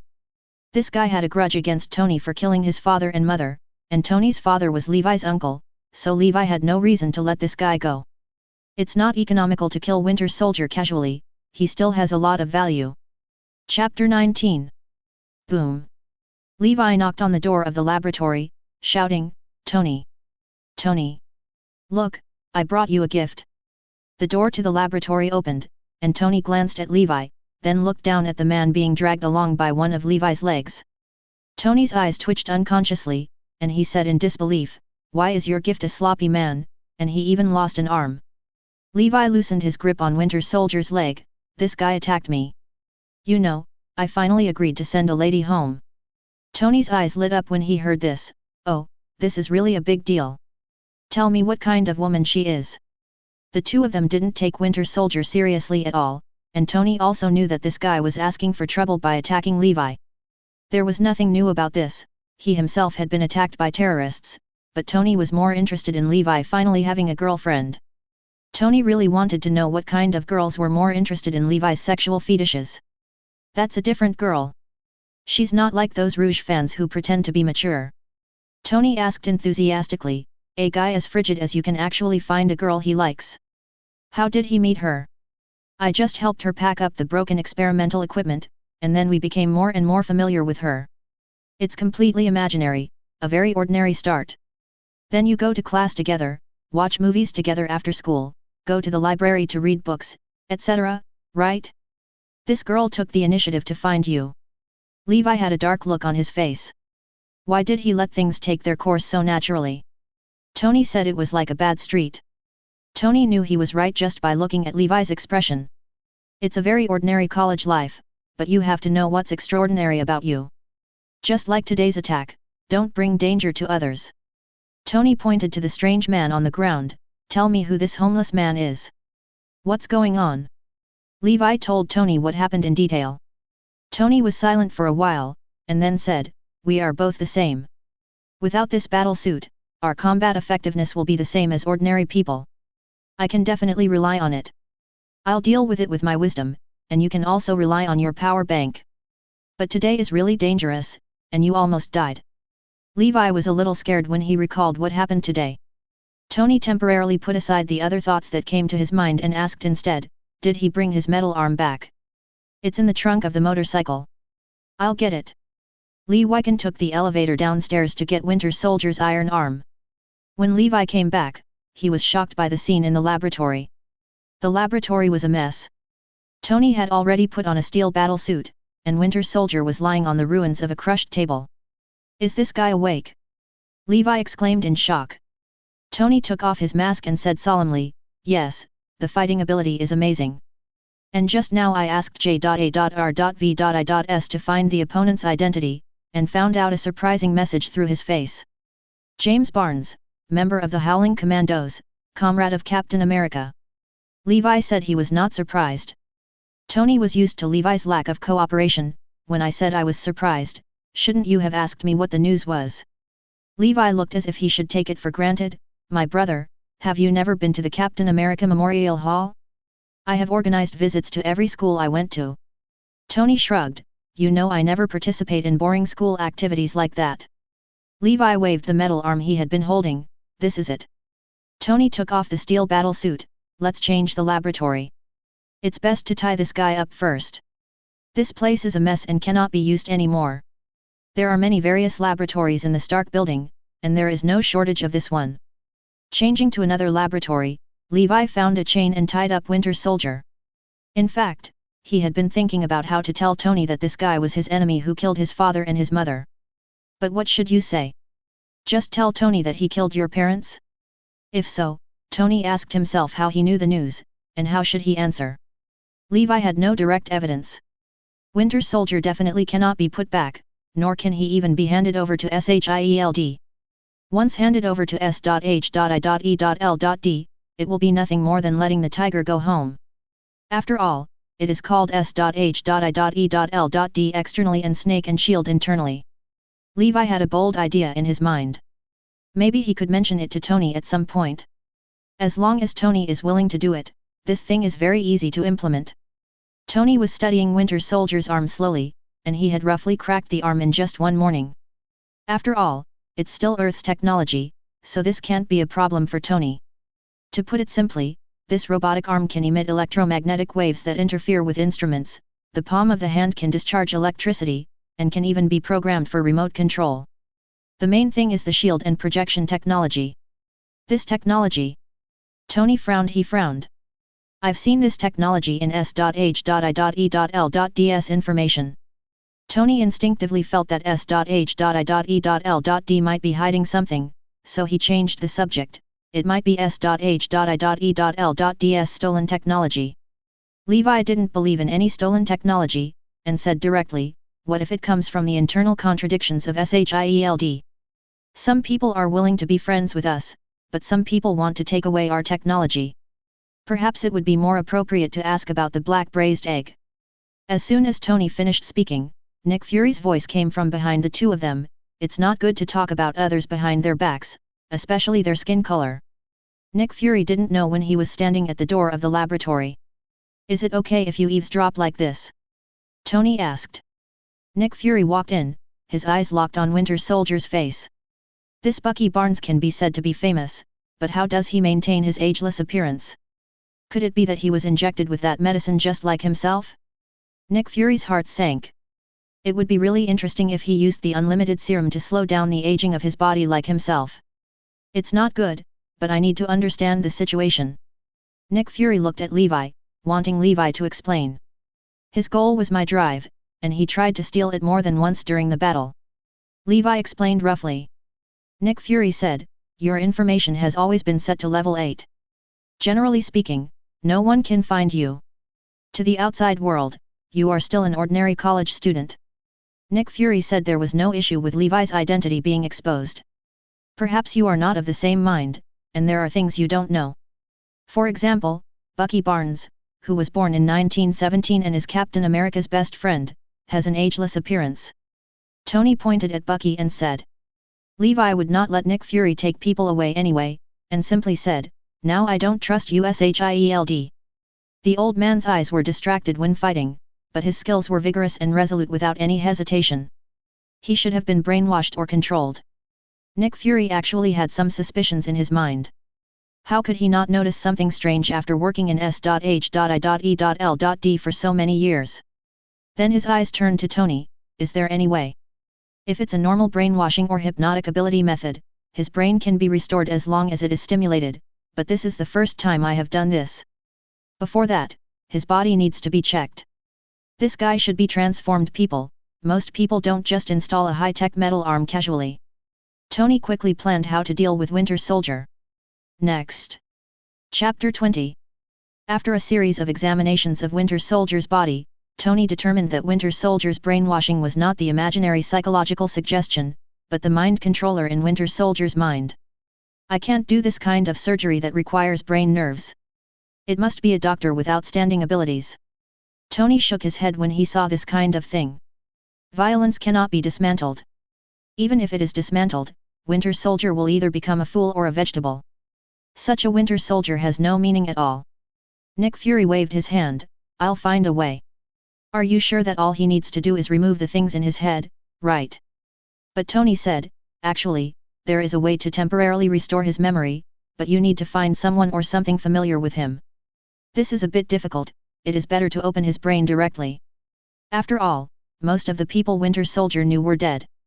Even if the old men and women who were not dead could see him, what would they do? Their appearance had changed too much. Neurosurgeon Stephen Strange, what do you think of this guy? Nick Fury mentioned one person. Tony nodded. This man was indeed an outstanding talent in the medical field. I heard that he is a very arrogant person. You can invite him to treat this poor long-haired homeless man. It's because you are the director for nothing. In Tony's mind, the other person is just a talent, not a rare genius like himself. For the next few days, Winter Soldier was kept in the Stark Building's security room, guarded by Team Happy. Nick Fury was also concerned about this matter, so he sent his right-hand man, Hawkeye, to guard the outside of the Stark Building. With Nick Fury as his backing, Winter Soldier's location is difficult for enemies to detect, and no one else in S.H.I.E.L.D except Hawkeye, whom Nick Fury trusts, knows. In just a few days, Tony had thoroughly studied the Winter Soldier's metal arm, even to the point where it could be completely imitated. If he wanted, the security guard of the Stark Building could be replaced with a metal arm, no matter the cost. The reality is that the estimated cost of Winter Soldier's metal arm alone reaches tens of millions of dollars, and a lot of rare metals are required in it. In addition, most of the funds are for the human body and neural modification of the metal arm as an organ connected to the shoulder. Among them, the mind controller in the Winter Soldier's head also plays an auxiliary role in the free control of the metal arm. Human body modification is impossible, but steel battlesuit modification is extremely simple for Tony. The Mark IV steel battlesuit was put on the agenda, and the technology of Winter Soldier's arm was used in the Mark IV. Tony even innovated on top of it. The paralyzing electric current was modified into an electromagnetic gun, which can interfere with instruments. The electromagnetic waves have also been transformed into an electromagnetic force field with a larger range, which will instantly paralyze the radar as soon as the force field is opened. However, Tony soon stopped laughing. Such modifications made his arc reactor consume a lot of energy, consuming 60% of the energy in one use. After a few days, Nick Fury finally brought Stephen Strange to the Stark Building. This time the matter was quite secretive, so the surgery could only be performed in the Stark Building. Stephen, who was originally arrogant, wanted to scold Nick for allowing him to operate in a place like this. However, he immediately changed his mind after seeing the equipment in the medical room in the Stark Building. The equipment here was comparable to that in the hospital. This time Stephen Strange was invited. Nick Fury spent a lot of money, deceived and promised huge profits to bring him here. The operation was to remove the mind controller from Winter Soldier's head, which also required Tony's assistance. Although Stephen didn't like an outsider breathing next to him, he still accepted Tony's presence because of Nick's black face. Observe. Levi was also watching from the small window outside. This was the first time he had seen the future Doctor Strange. The way Stephen Strange looked at people before he became Doctor Strange really made him want to be beaten. Always seems to be looked down upon by everyone, so arrogant. In the operating room, Tony was wearing surgical clothes and could not bear to stare at Strange as he opened the back of Winter Soldier's head. From obtaining the location of the chip to determining the surgical plan, it didn't take Strange long, and he got started without even taking any notes. Strange used the scalpel to open Winter Soldier with ease and skill. He held the scalpel in his hand and used it vertically and horizontally. It was quite stable. If he didn't know this guy's background, he would have thought that this guy was the one who implanted the chip into Winter Soldier. Soon Tony's face turned pale when he saw Baihua's brain, and his stomach lurched. The small chip was also exposed at this moment, and Steven began to slowly clean the nerves attached to the chip. Tony began to admire Steven's talent. He was really talented in medicine, not only steady but also very knowledgeable. The chip was quickly cleaned out, and now it was Tony's turn to take action. Tony stood in front of the computer nearby, typing on the keyboard skillfully and controlling the robotic arm to crack the chip. The robotic arm stretched out a hair-thick needle and pressed it against the corner of the chip, and then a data stream that was difficult for ordinary people to understand was displayed on the computer screen. I originally thought it was a very simple thing, but the encryption algorithm of the chip was quite advanced, and it was difficult for Tony to find a breakthrough for a while. Fortunately, the purpose was just to remove the chip. As Tony controlled the robotic arm, he carefully removed the chip and the nerve. Connection location. Finally, Steven carefully used a pick to remove the chip, and now he was finally done. The normal operation lasted for 7 or 8 hours, and Pepper watched Tony operating in the operating room with a nervous look on her face. She was afraid that Tony would kill someone, and she did not want to attend Tony's hearing. Pepper still doesn't know that the person who was operated on is a dangerous person, and no one will give him justice even if he dies, but this is before Captain America wakes up. The operation was soon completed, and Winter Soldier had not yet woken up from anesthesia.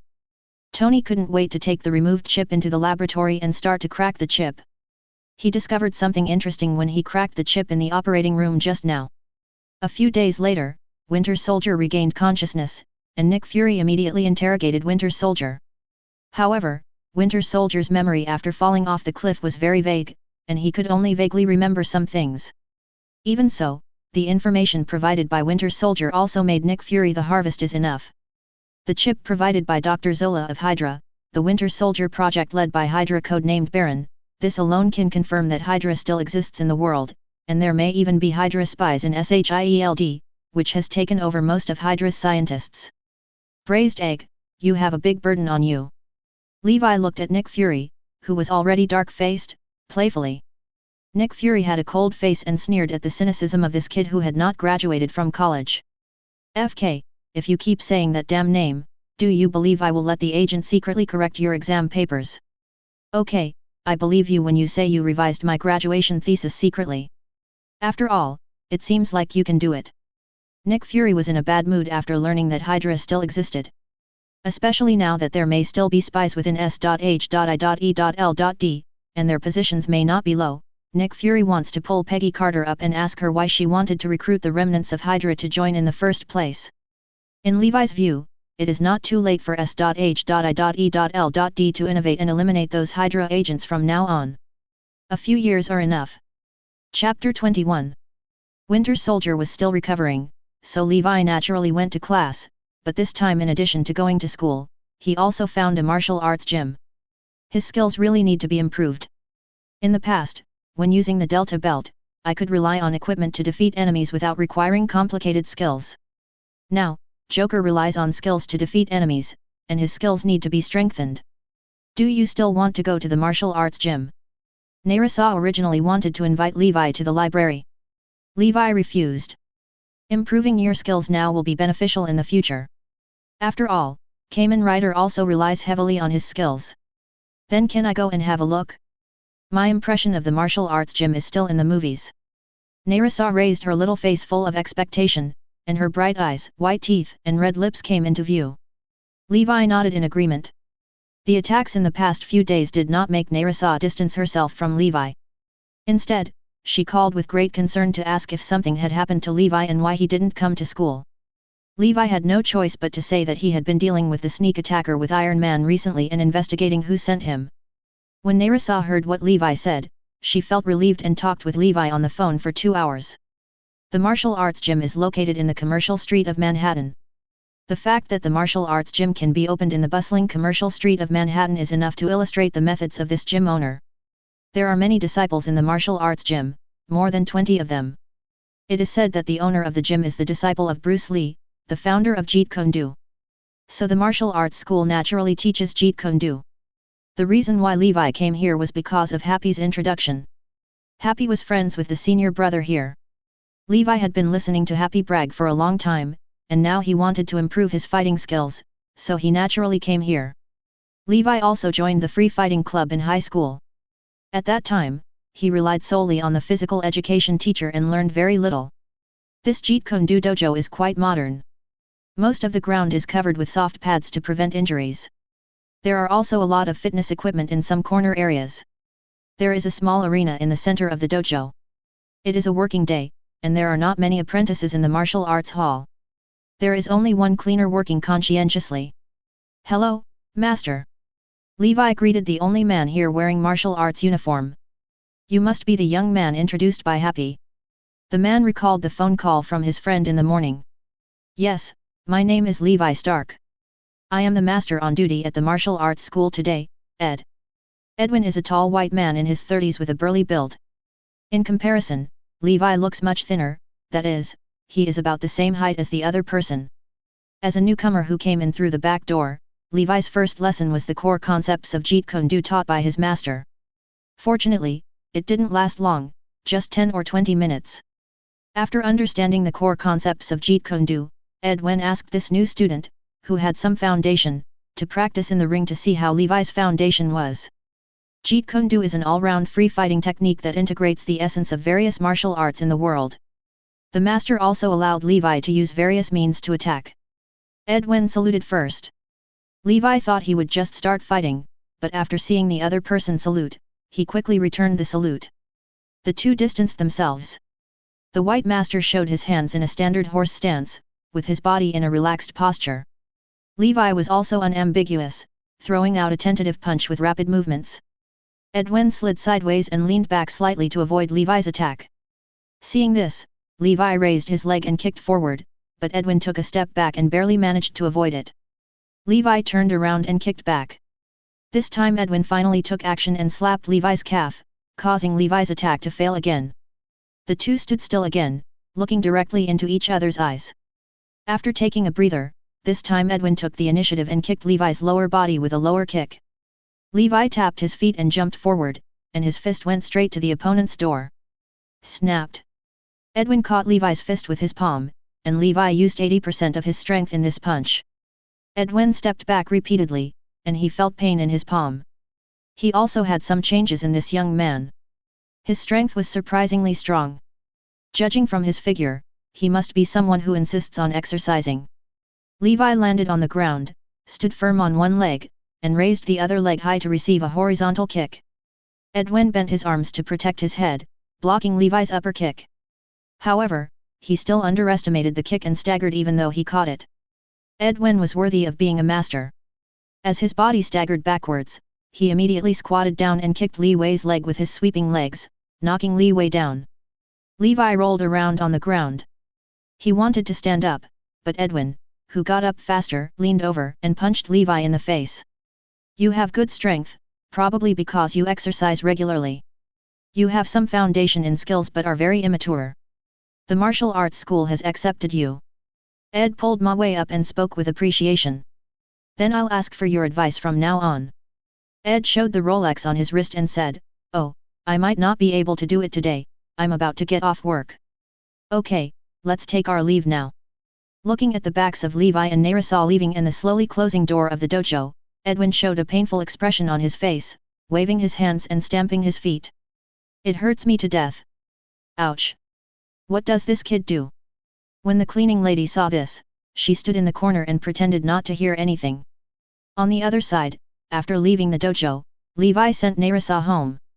This time Levi went to Narisa's house and drank a cup of tea.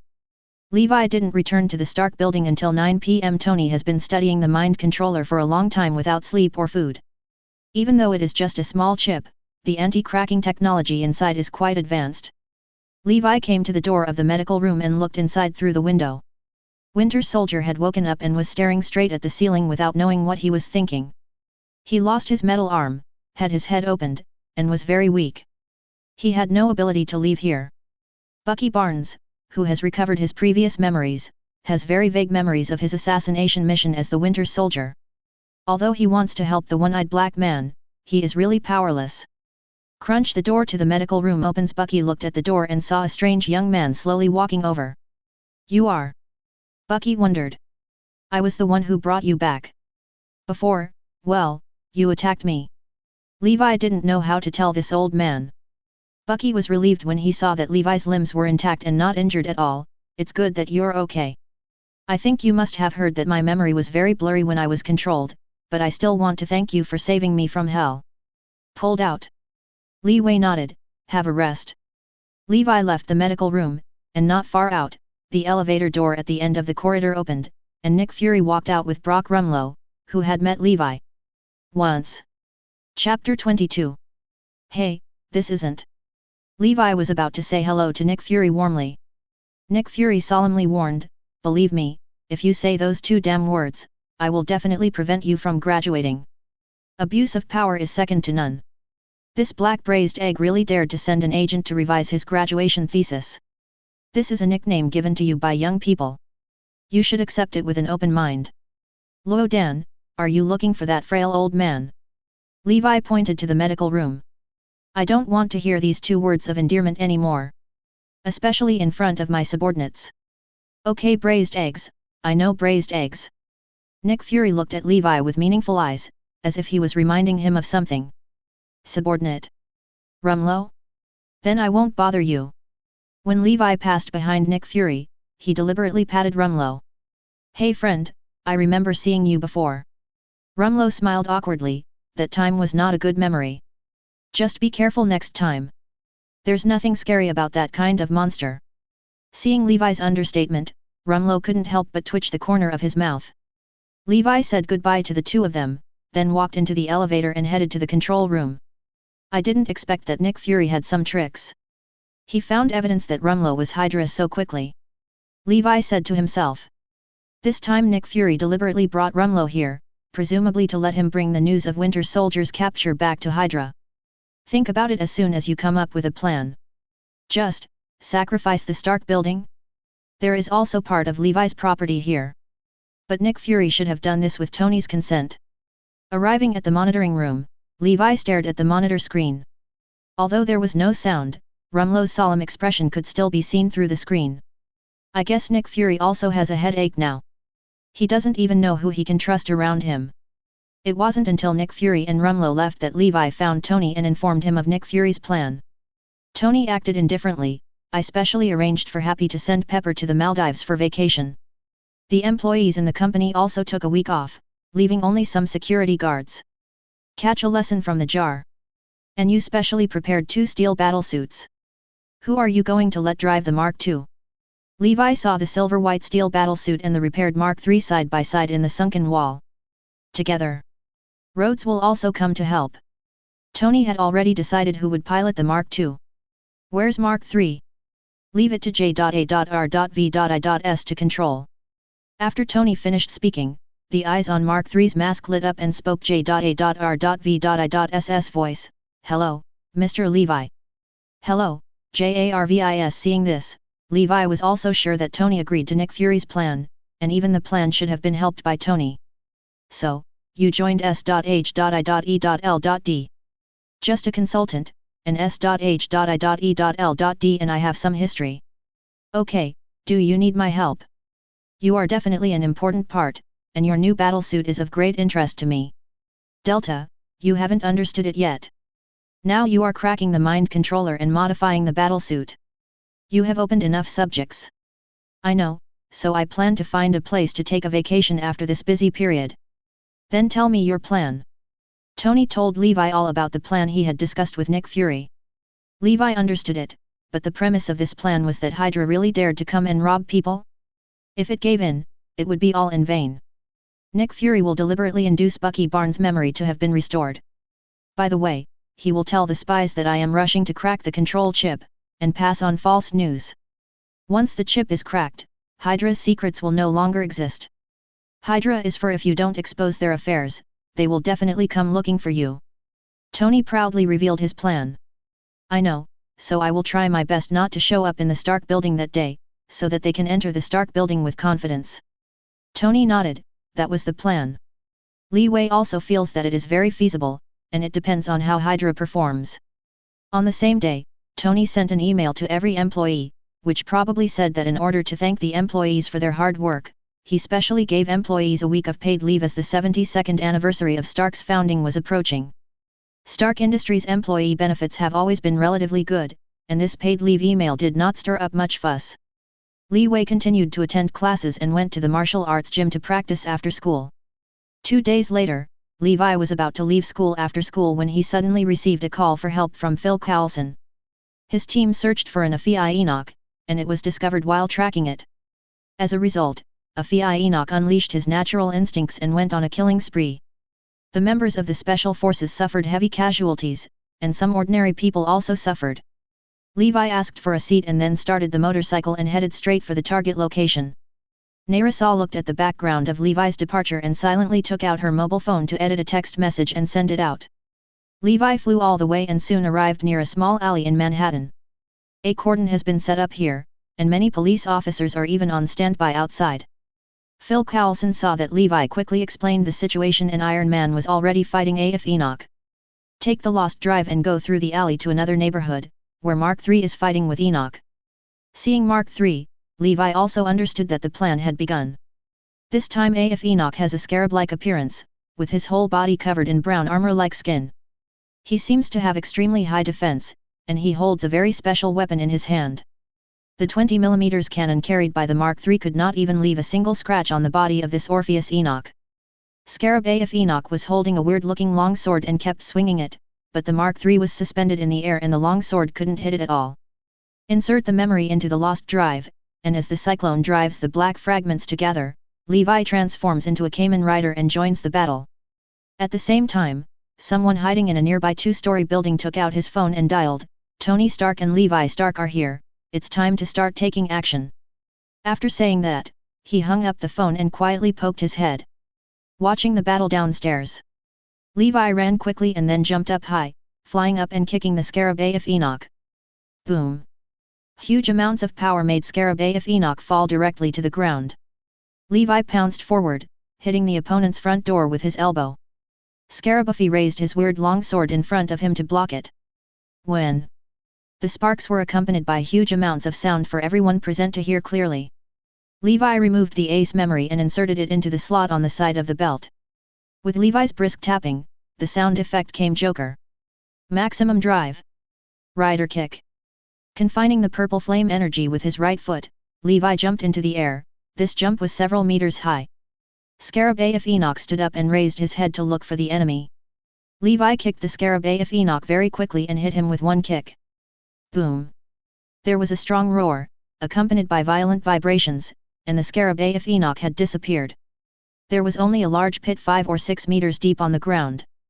Levi pulled out the memory to cancel the transformation. Mark III landed next to Levi, his mask lifted and it was empty inside. Levi understood instantly. He didn't expect the fish to bite the hook so quickly. As the Mark III opened to wrap Levi, the thrusters started, and the Mark III headed towards the Stark building. Phil Coulson originally wanted to chat with Levi about the latest situation of S.H.I.E.L.D's collection of the Ashes of Enoch, but he didn't expect Levi to leave directly. By the way, is the Mark III remotely controlled? Phil Coulson was a little confused. He had obviously been talking to Tony before. While Levi was fighting the Scarab Orpheus Enoch, the HYDRA soldiers who had been ambushing near the Stark building received the news and immediately invaded the building and planned to take away the Winter Soldier. Chapter 23. 5th floor, the target has been found. The target is in the hospital bed. Please give instructions. The HYDRA soldier wore a mask and spoke in a deep voice. According to the plan. A message soon came from the other end of the intercom. Learn. The HYDRA agent gently pushed open the door of the medical room and slowly walked towards the Winter Soldier with his head wrapped on the hospital bed. The silenced pistol was pointed at Winter Soldier's head. Just as he was about to shoot, a frivolous voice came from the TV behind him, "If I were you, I wouldn't shoot." The HYDRA agent turned around in horror, and Tony's face appeared on the TV. Trap. Just as the HYDRA agent was about to escape, Bucky, who was covered with a quilt on the hospital bed, suddenly turned over and kicked off the quilt. The quilt covered the HYDRA agent, and the one on the bed jumped up. The person on the hospital bed was not Bucky Barnes, but Nick Fury pretending to be. Nick Fury casually pulled off the gauze on his head and kept talking about "FK, are you going to suffocate me to death?" Tony had casually wrapped the gauze on Nick Fury's head because he was afraid that HYDRA would see through it, so he wrapped it around Nick Fury's head. Nick Fury grabbed the HYDRA agent's hand and threw him over his shoulder, knocking him down. "I'm going to greet the others first. Those guys also want to invade my laboratory. They probably want to take advantage of them." "Oh, no, there's another one who went to the server." Tony quickly logged off. The TV screen returned to darkness again. Tony nodded to Rhodes behind him and asked him to drive the Mark II to the location of the server, while Tony headed to the laboratory. All laboratory information is stored in equipment, and there is no paper information. If the other party wants to obtain the information, they must crack the password nj.a.r.v.i.ss firewall. Tony was not worried about losing the data. On the contrary, he was more curious about what the other party was going to do and what method he wanted to use to crack his own firewall. The HYDRA agents in the laboratory were cracking Tony's computer. As a USB flash drive was inserted, a face formed by a green data stream appeared on the screen on the entire wall of the laboratory. This face was all zeros and sums. One is made up of. What a powerful artificial intelligence. Tony is indeed a genius, but he is too arrogant. Mixed mechanical sounds came from the speakers in all directions, as if it was the big face on the screen speaking. But before they could react, the door to the laboratory opened, j.a.r.v.i.s disconnected. "Start the antivirus program." Tony's voice came from the steel battlesuit. Suddenly, the giant face on the screen seemed to be crawled all over by dozens of insects, bitten and devoured. Damn it, how could this happen? These words should have been frightening but without a trace of emotion. "You are the one who developed the mind controller that controls Winter Soldier. Although I haven't completely cracked the mind controller yet, I already understand your encryption method. Attack." The giant face gave the final order and then disappeared. Several HYDRA agents took out their weapons and pointed them at Tony. Tony just raised his hand and fired the energy cannon, and one of them was blown away. The other two HYDRA agents pulled the triggers, and fire snakes poured out from the muzzles. The bullets hit the steel battlesuit with a crisp sound, but no trace was left on the steel battlesuit.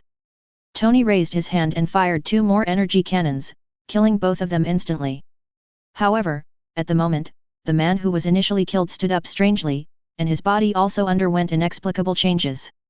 Under Tony's horrified gaze, the HYDRA agent's body began to swell, and in the blink of an eye he turned into Orpheus Enoch. Too ugly, frog face.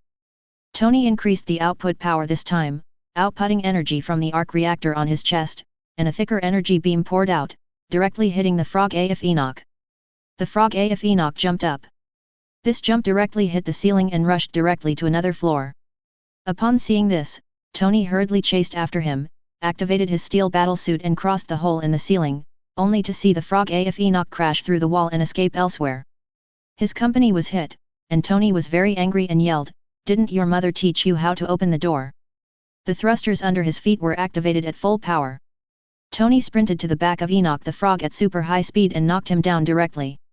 Then he rode on the back of Afi the frog and hammered him crazily with his fists. The strength of the steel fist copied from the metal arm of Winter Soldier was so strong that Enoch the frog even felt that his internal organs were about to burst, and he struggled with all his strength to escape. Tony releases the electric current on his arm, and the voltage instantly reaches 1000 volts.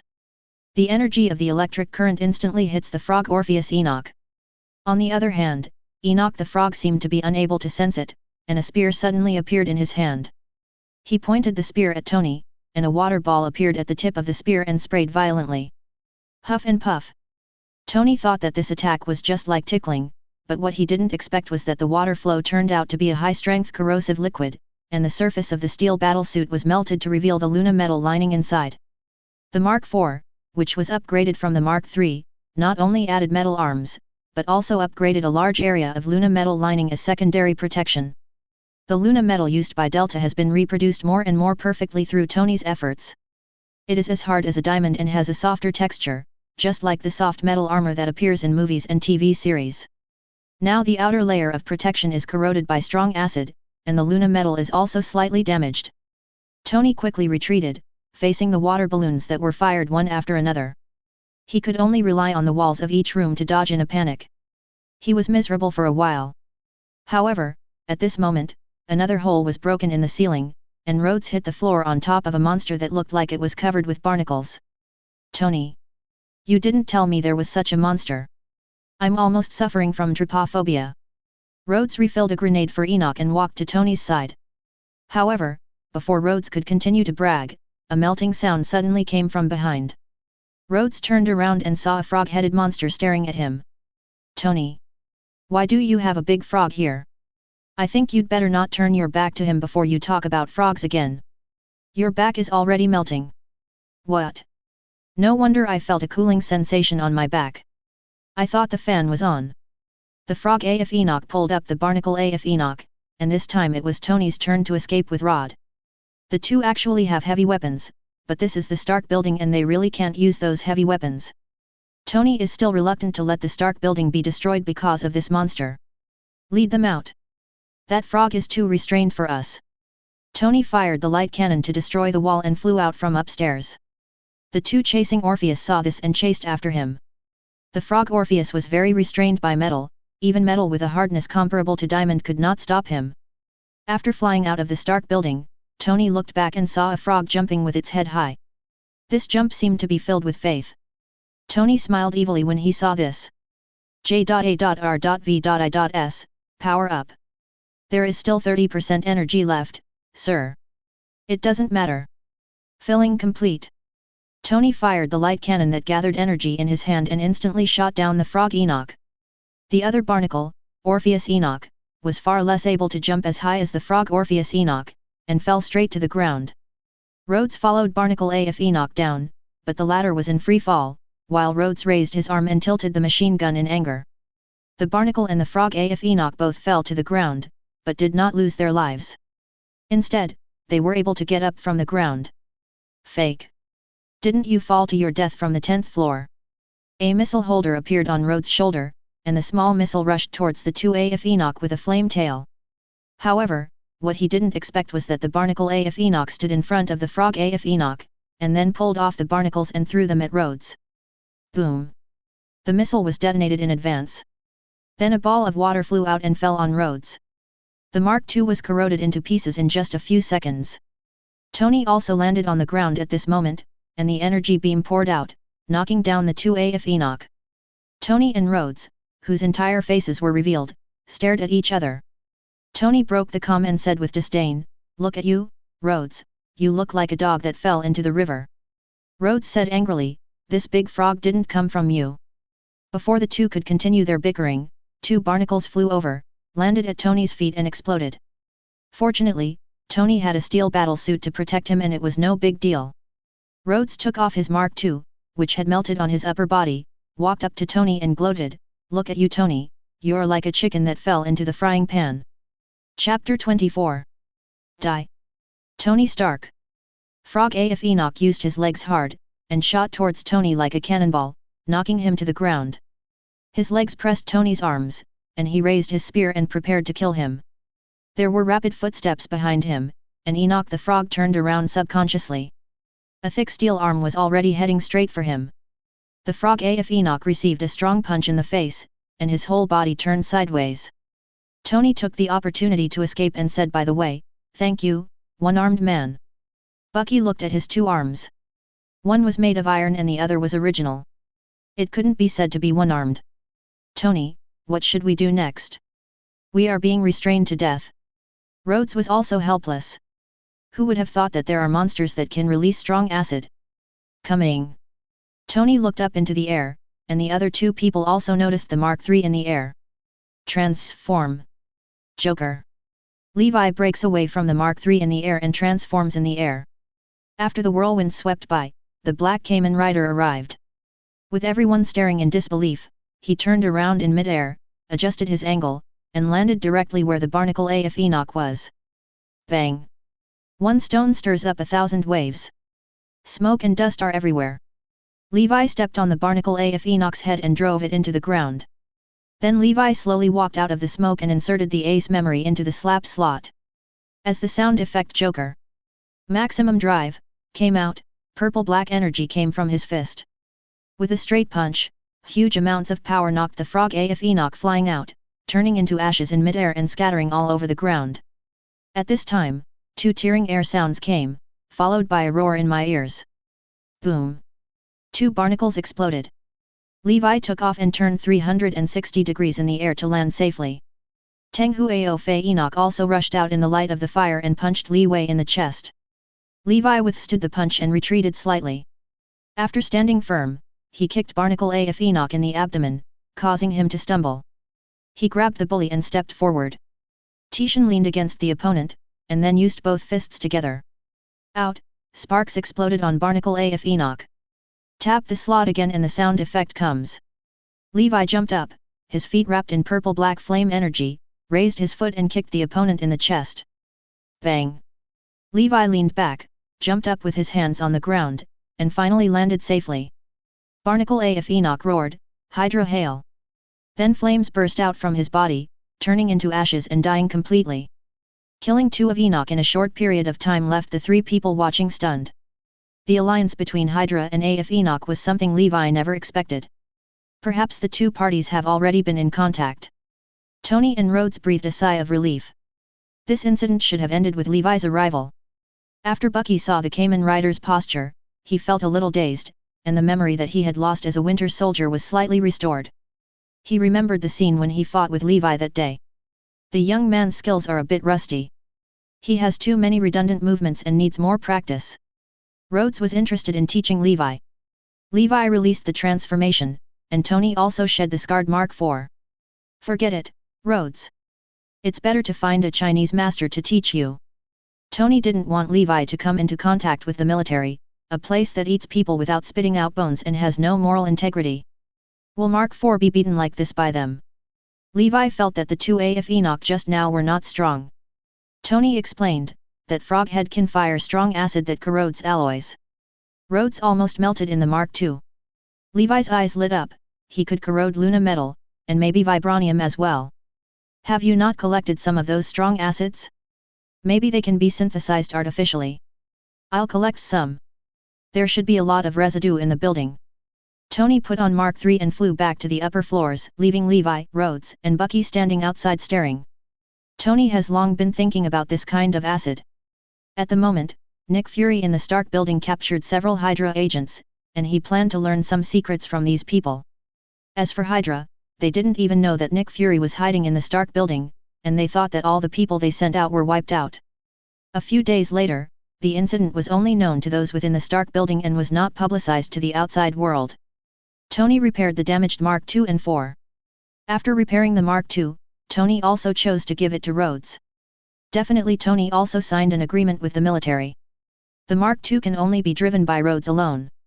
It cannot be used in foreign wars and can only be used for peacekeeping, but the weapons it carries can be modified by the military itself. There is definitely an additional point. After the Mark II is damaged, the military needs to pay for the repair costs. After all, the military can't copy Tony Stark's things yet, and even if they repair them, they can only spray paint them. After this incident, Colonel Rhodes also gave the Mark II another name, War Machine. By the way, in order to consolidate the relationship with Tony, the military also appointed Rhodes as the director of the Army Weapons Development Department. After this incident, everything calmed down. Bucky Barnes also joins the team as captain of the Stark Building bodyguards. This is Tony's way of thanking Bucky for his help, otherwise it would be unimaginable what the consequences would be if the frog's acid was spilled on his head. Tony also completely cracked the mind control chip and retained the necessary parts.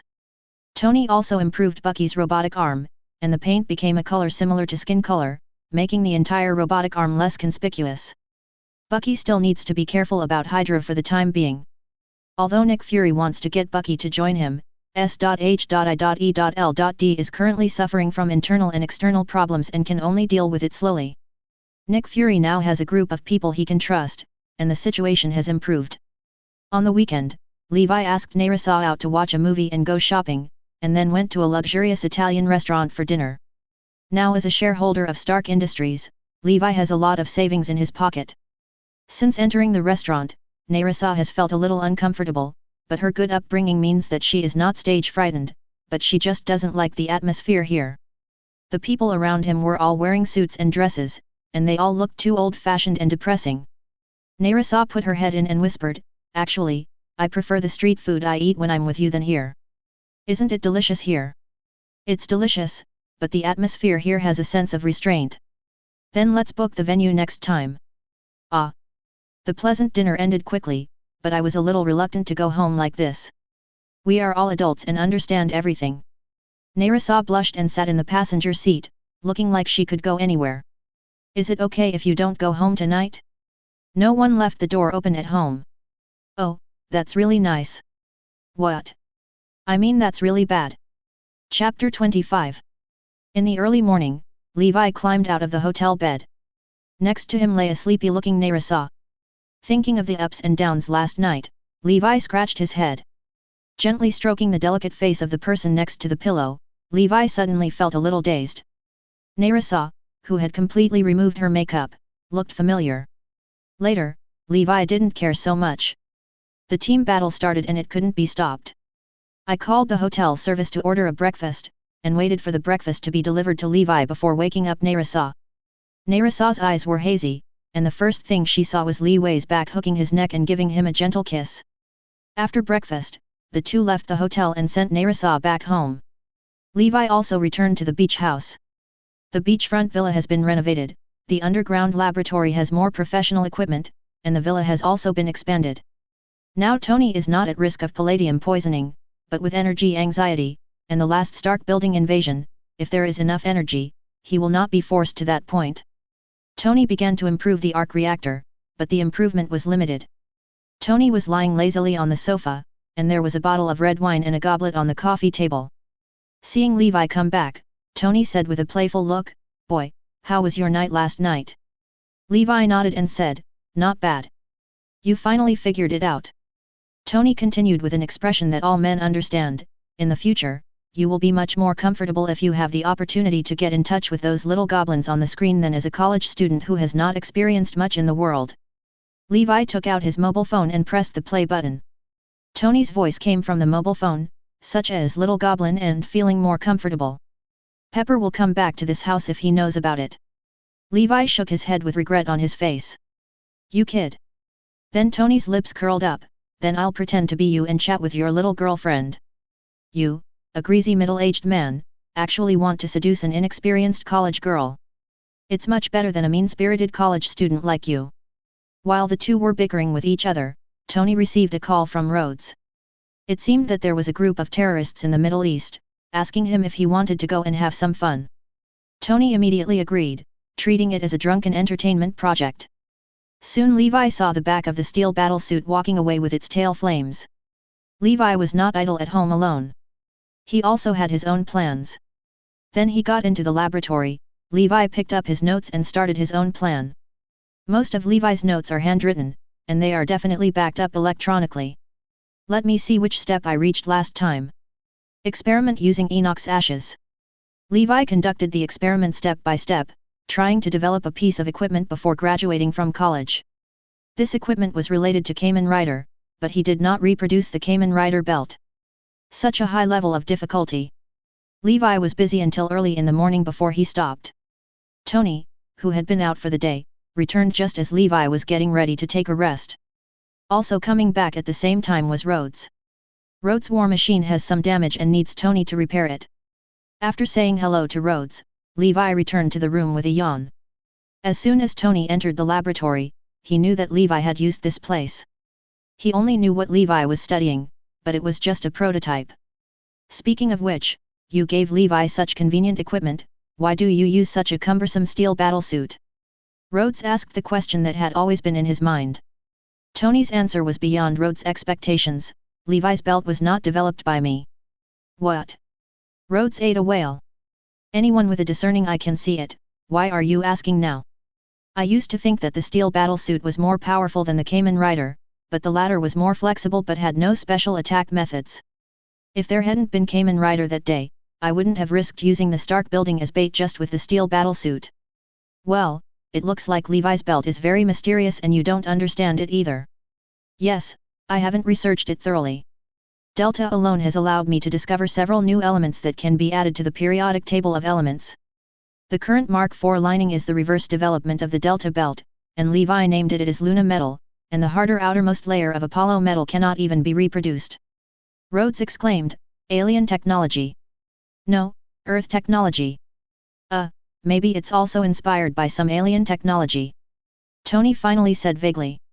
Okay, give me the inner lining of Mark IV, too. What do you want it for? You can't control it. One whole thing. The military will pay for it. Can. It is not easy for Colonel Rhodes to become friends with Tony. He is not an ordinary officer, but also a top student at MIT. After taking charge of the Weapons Research and Development Department, he has improved a large number of active equipment.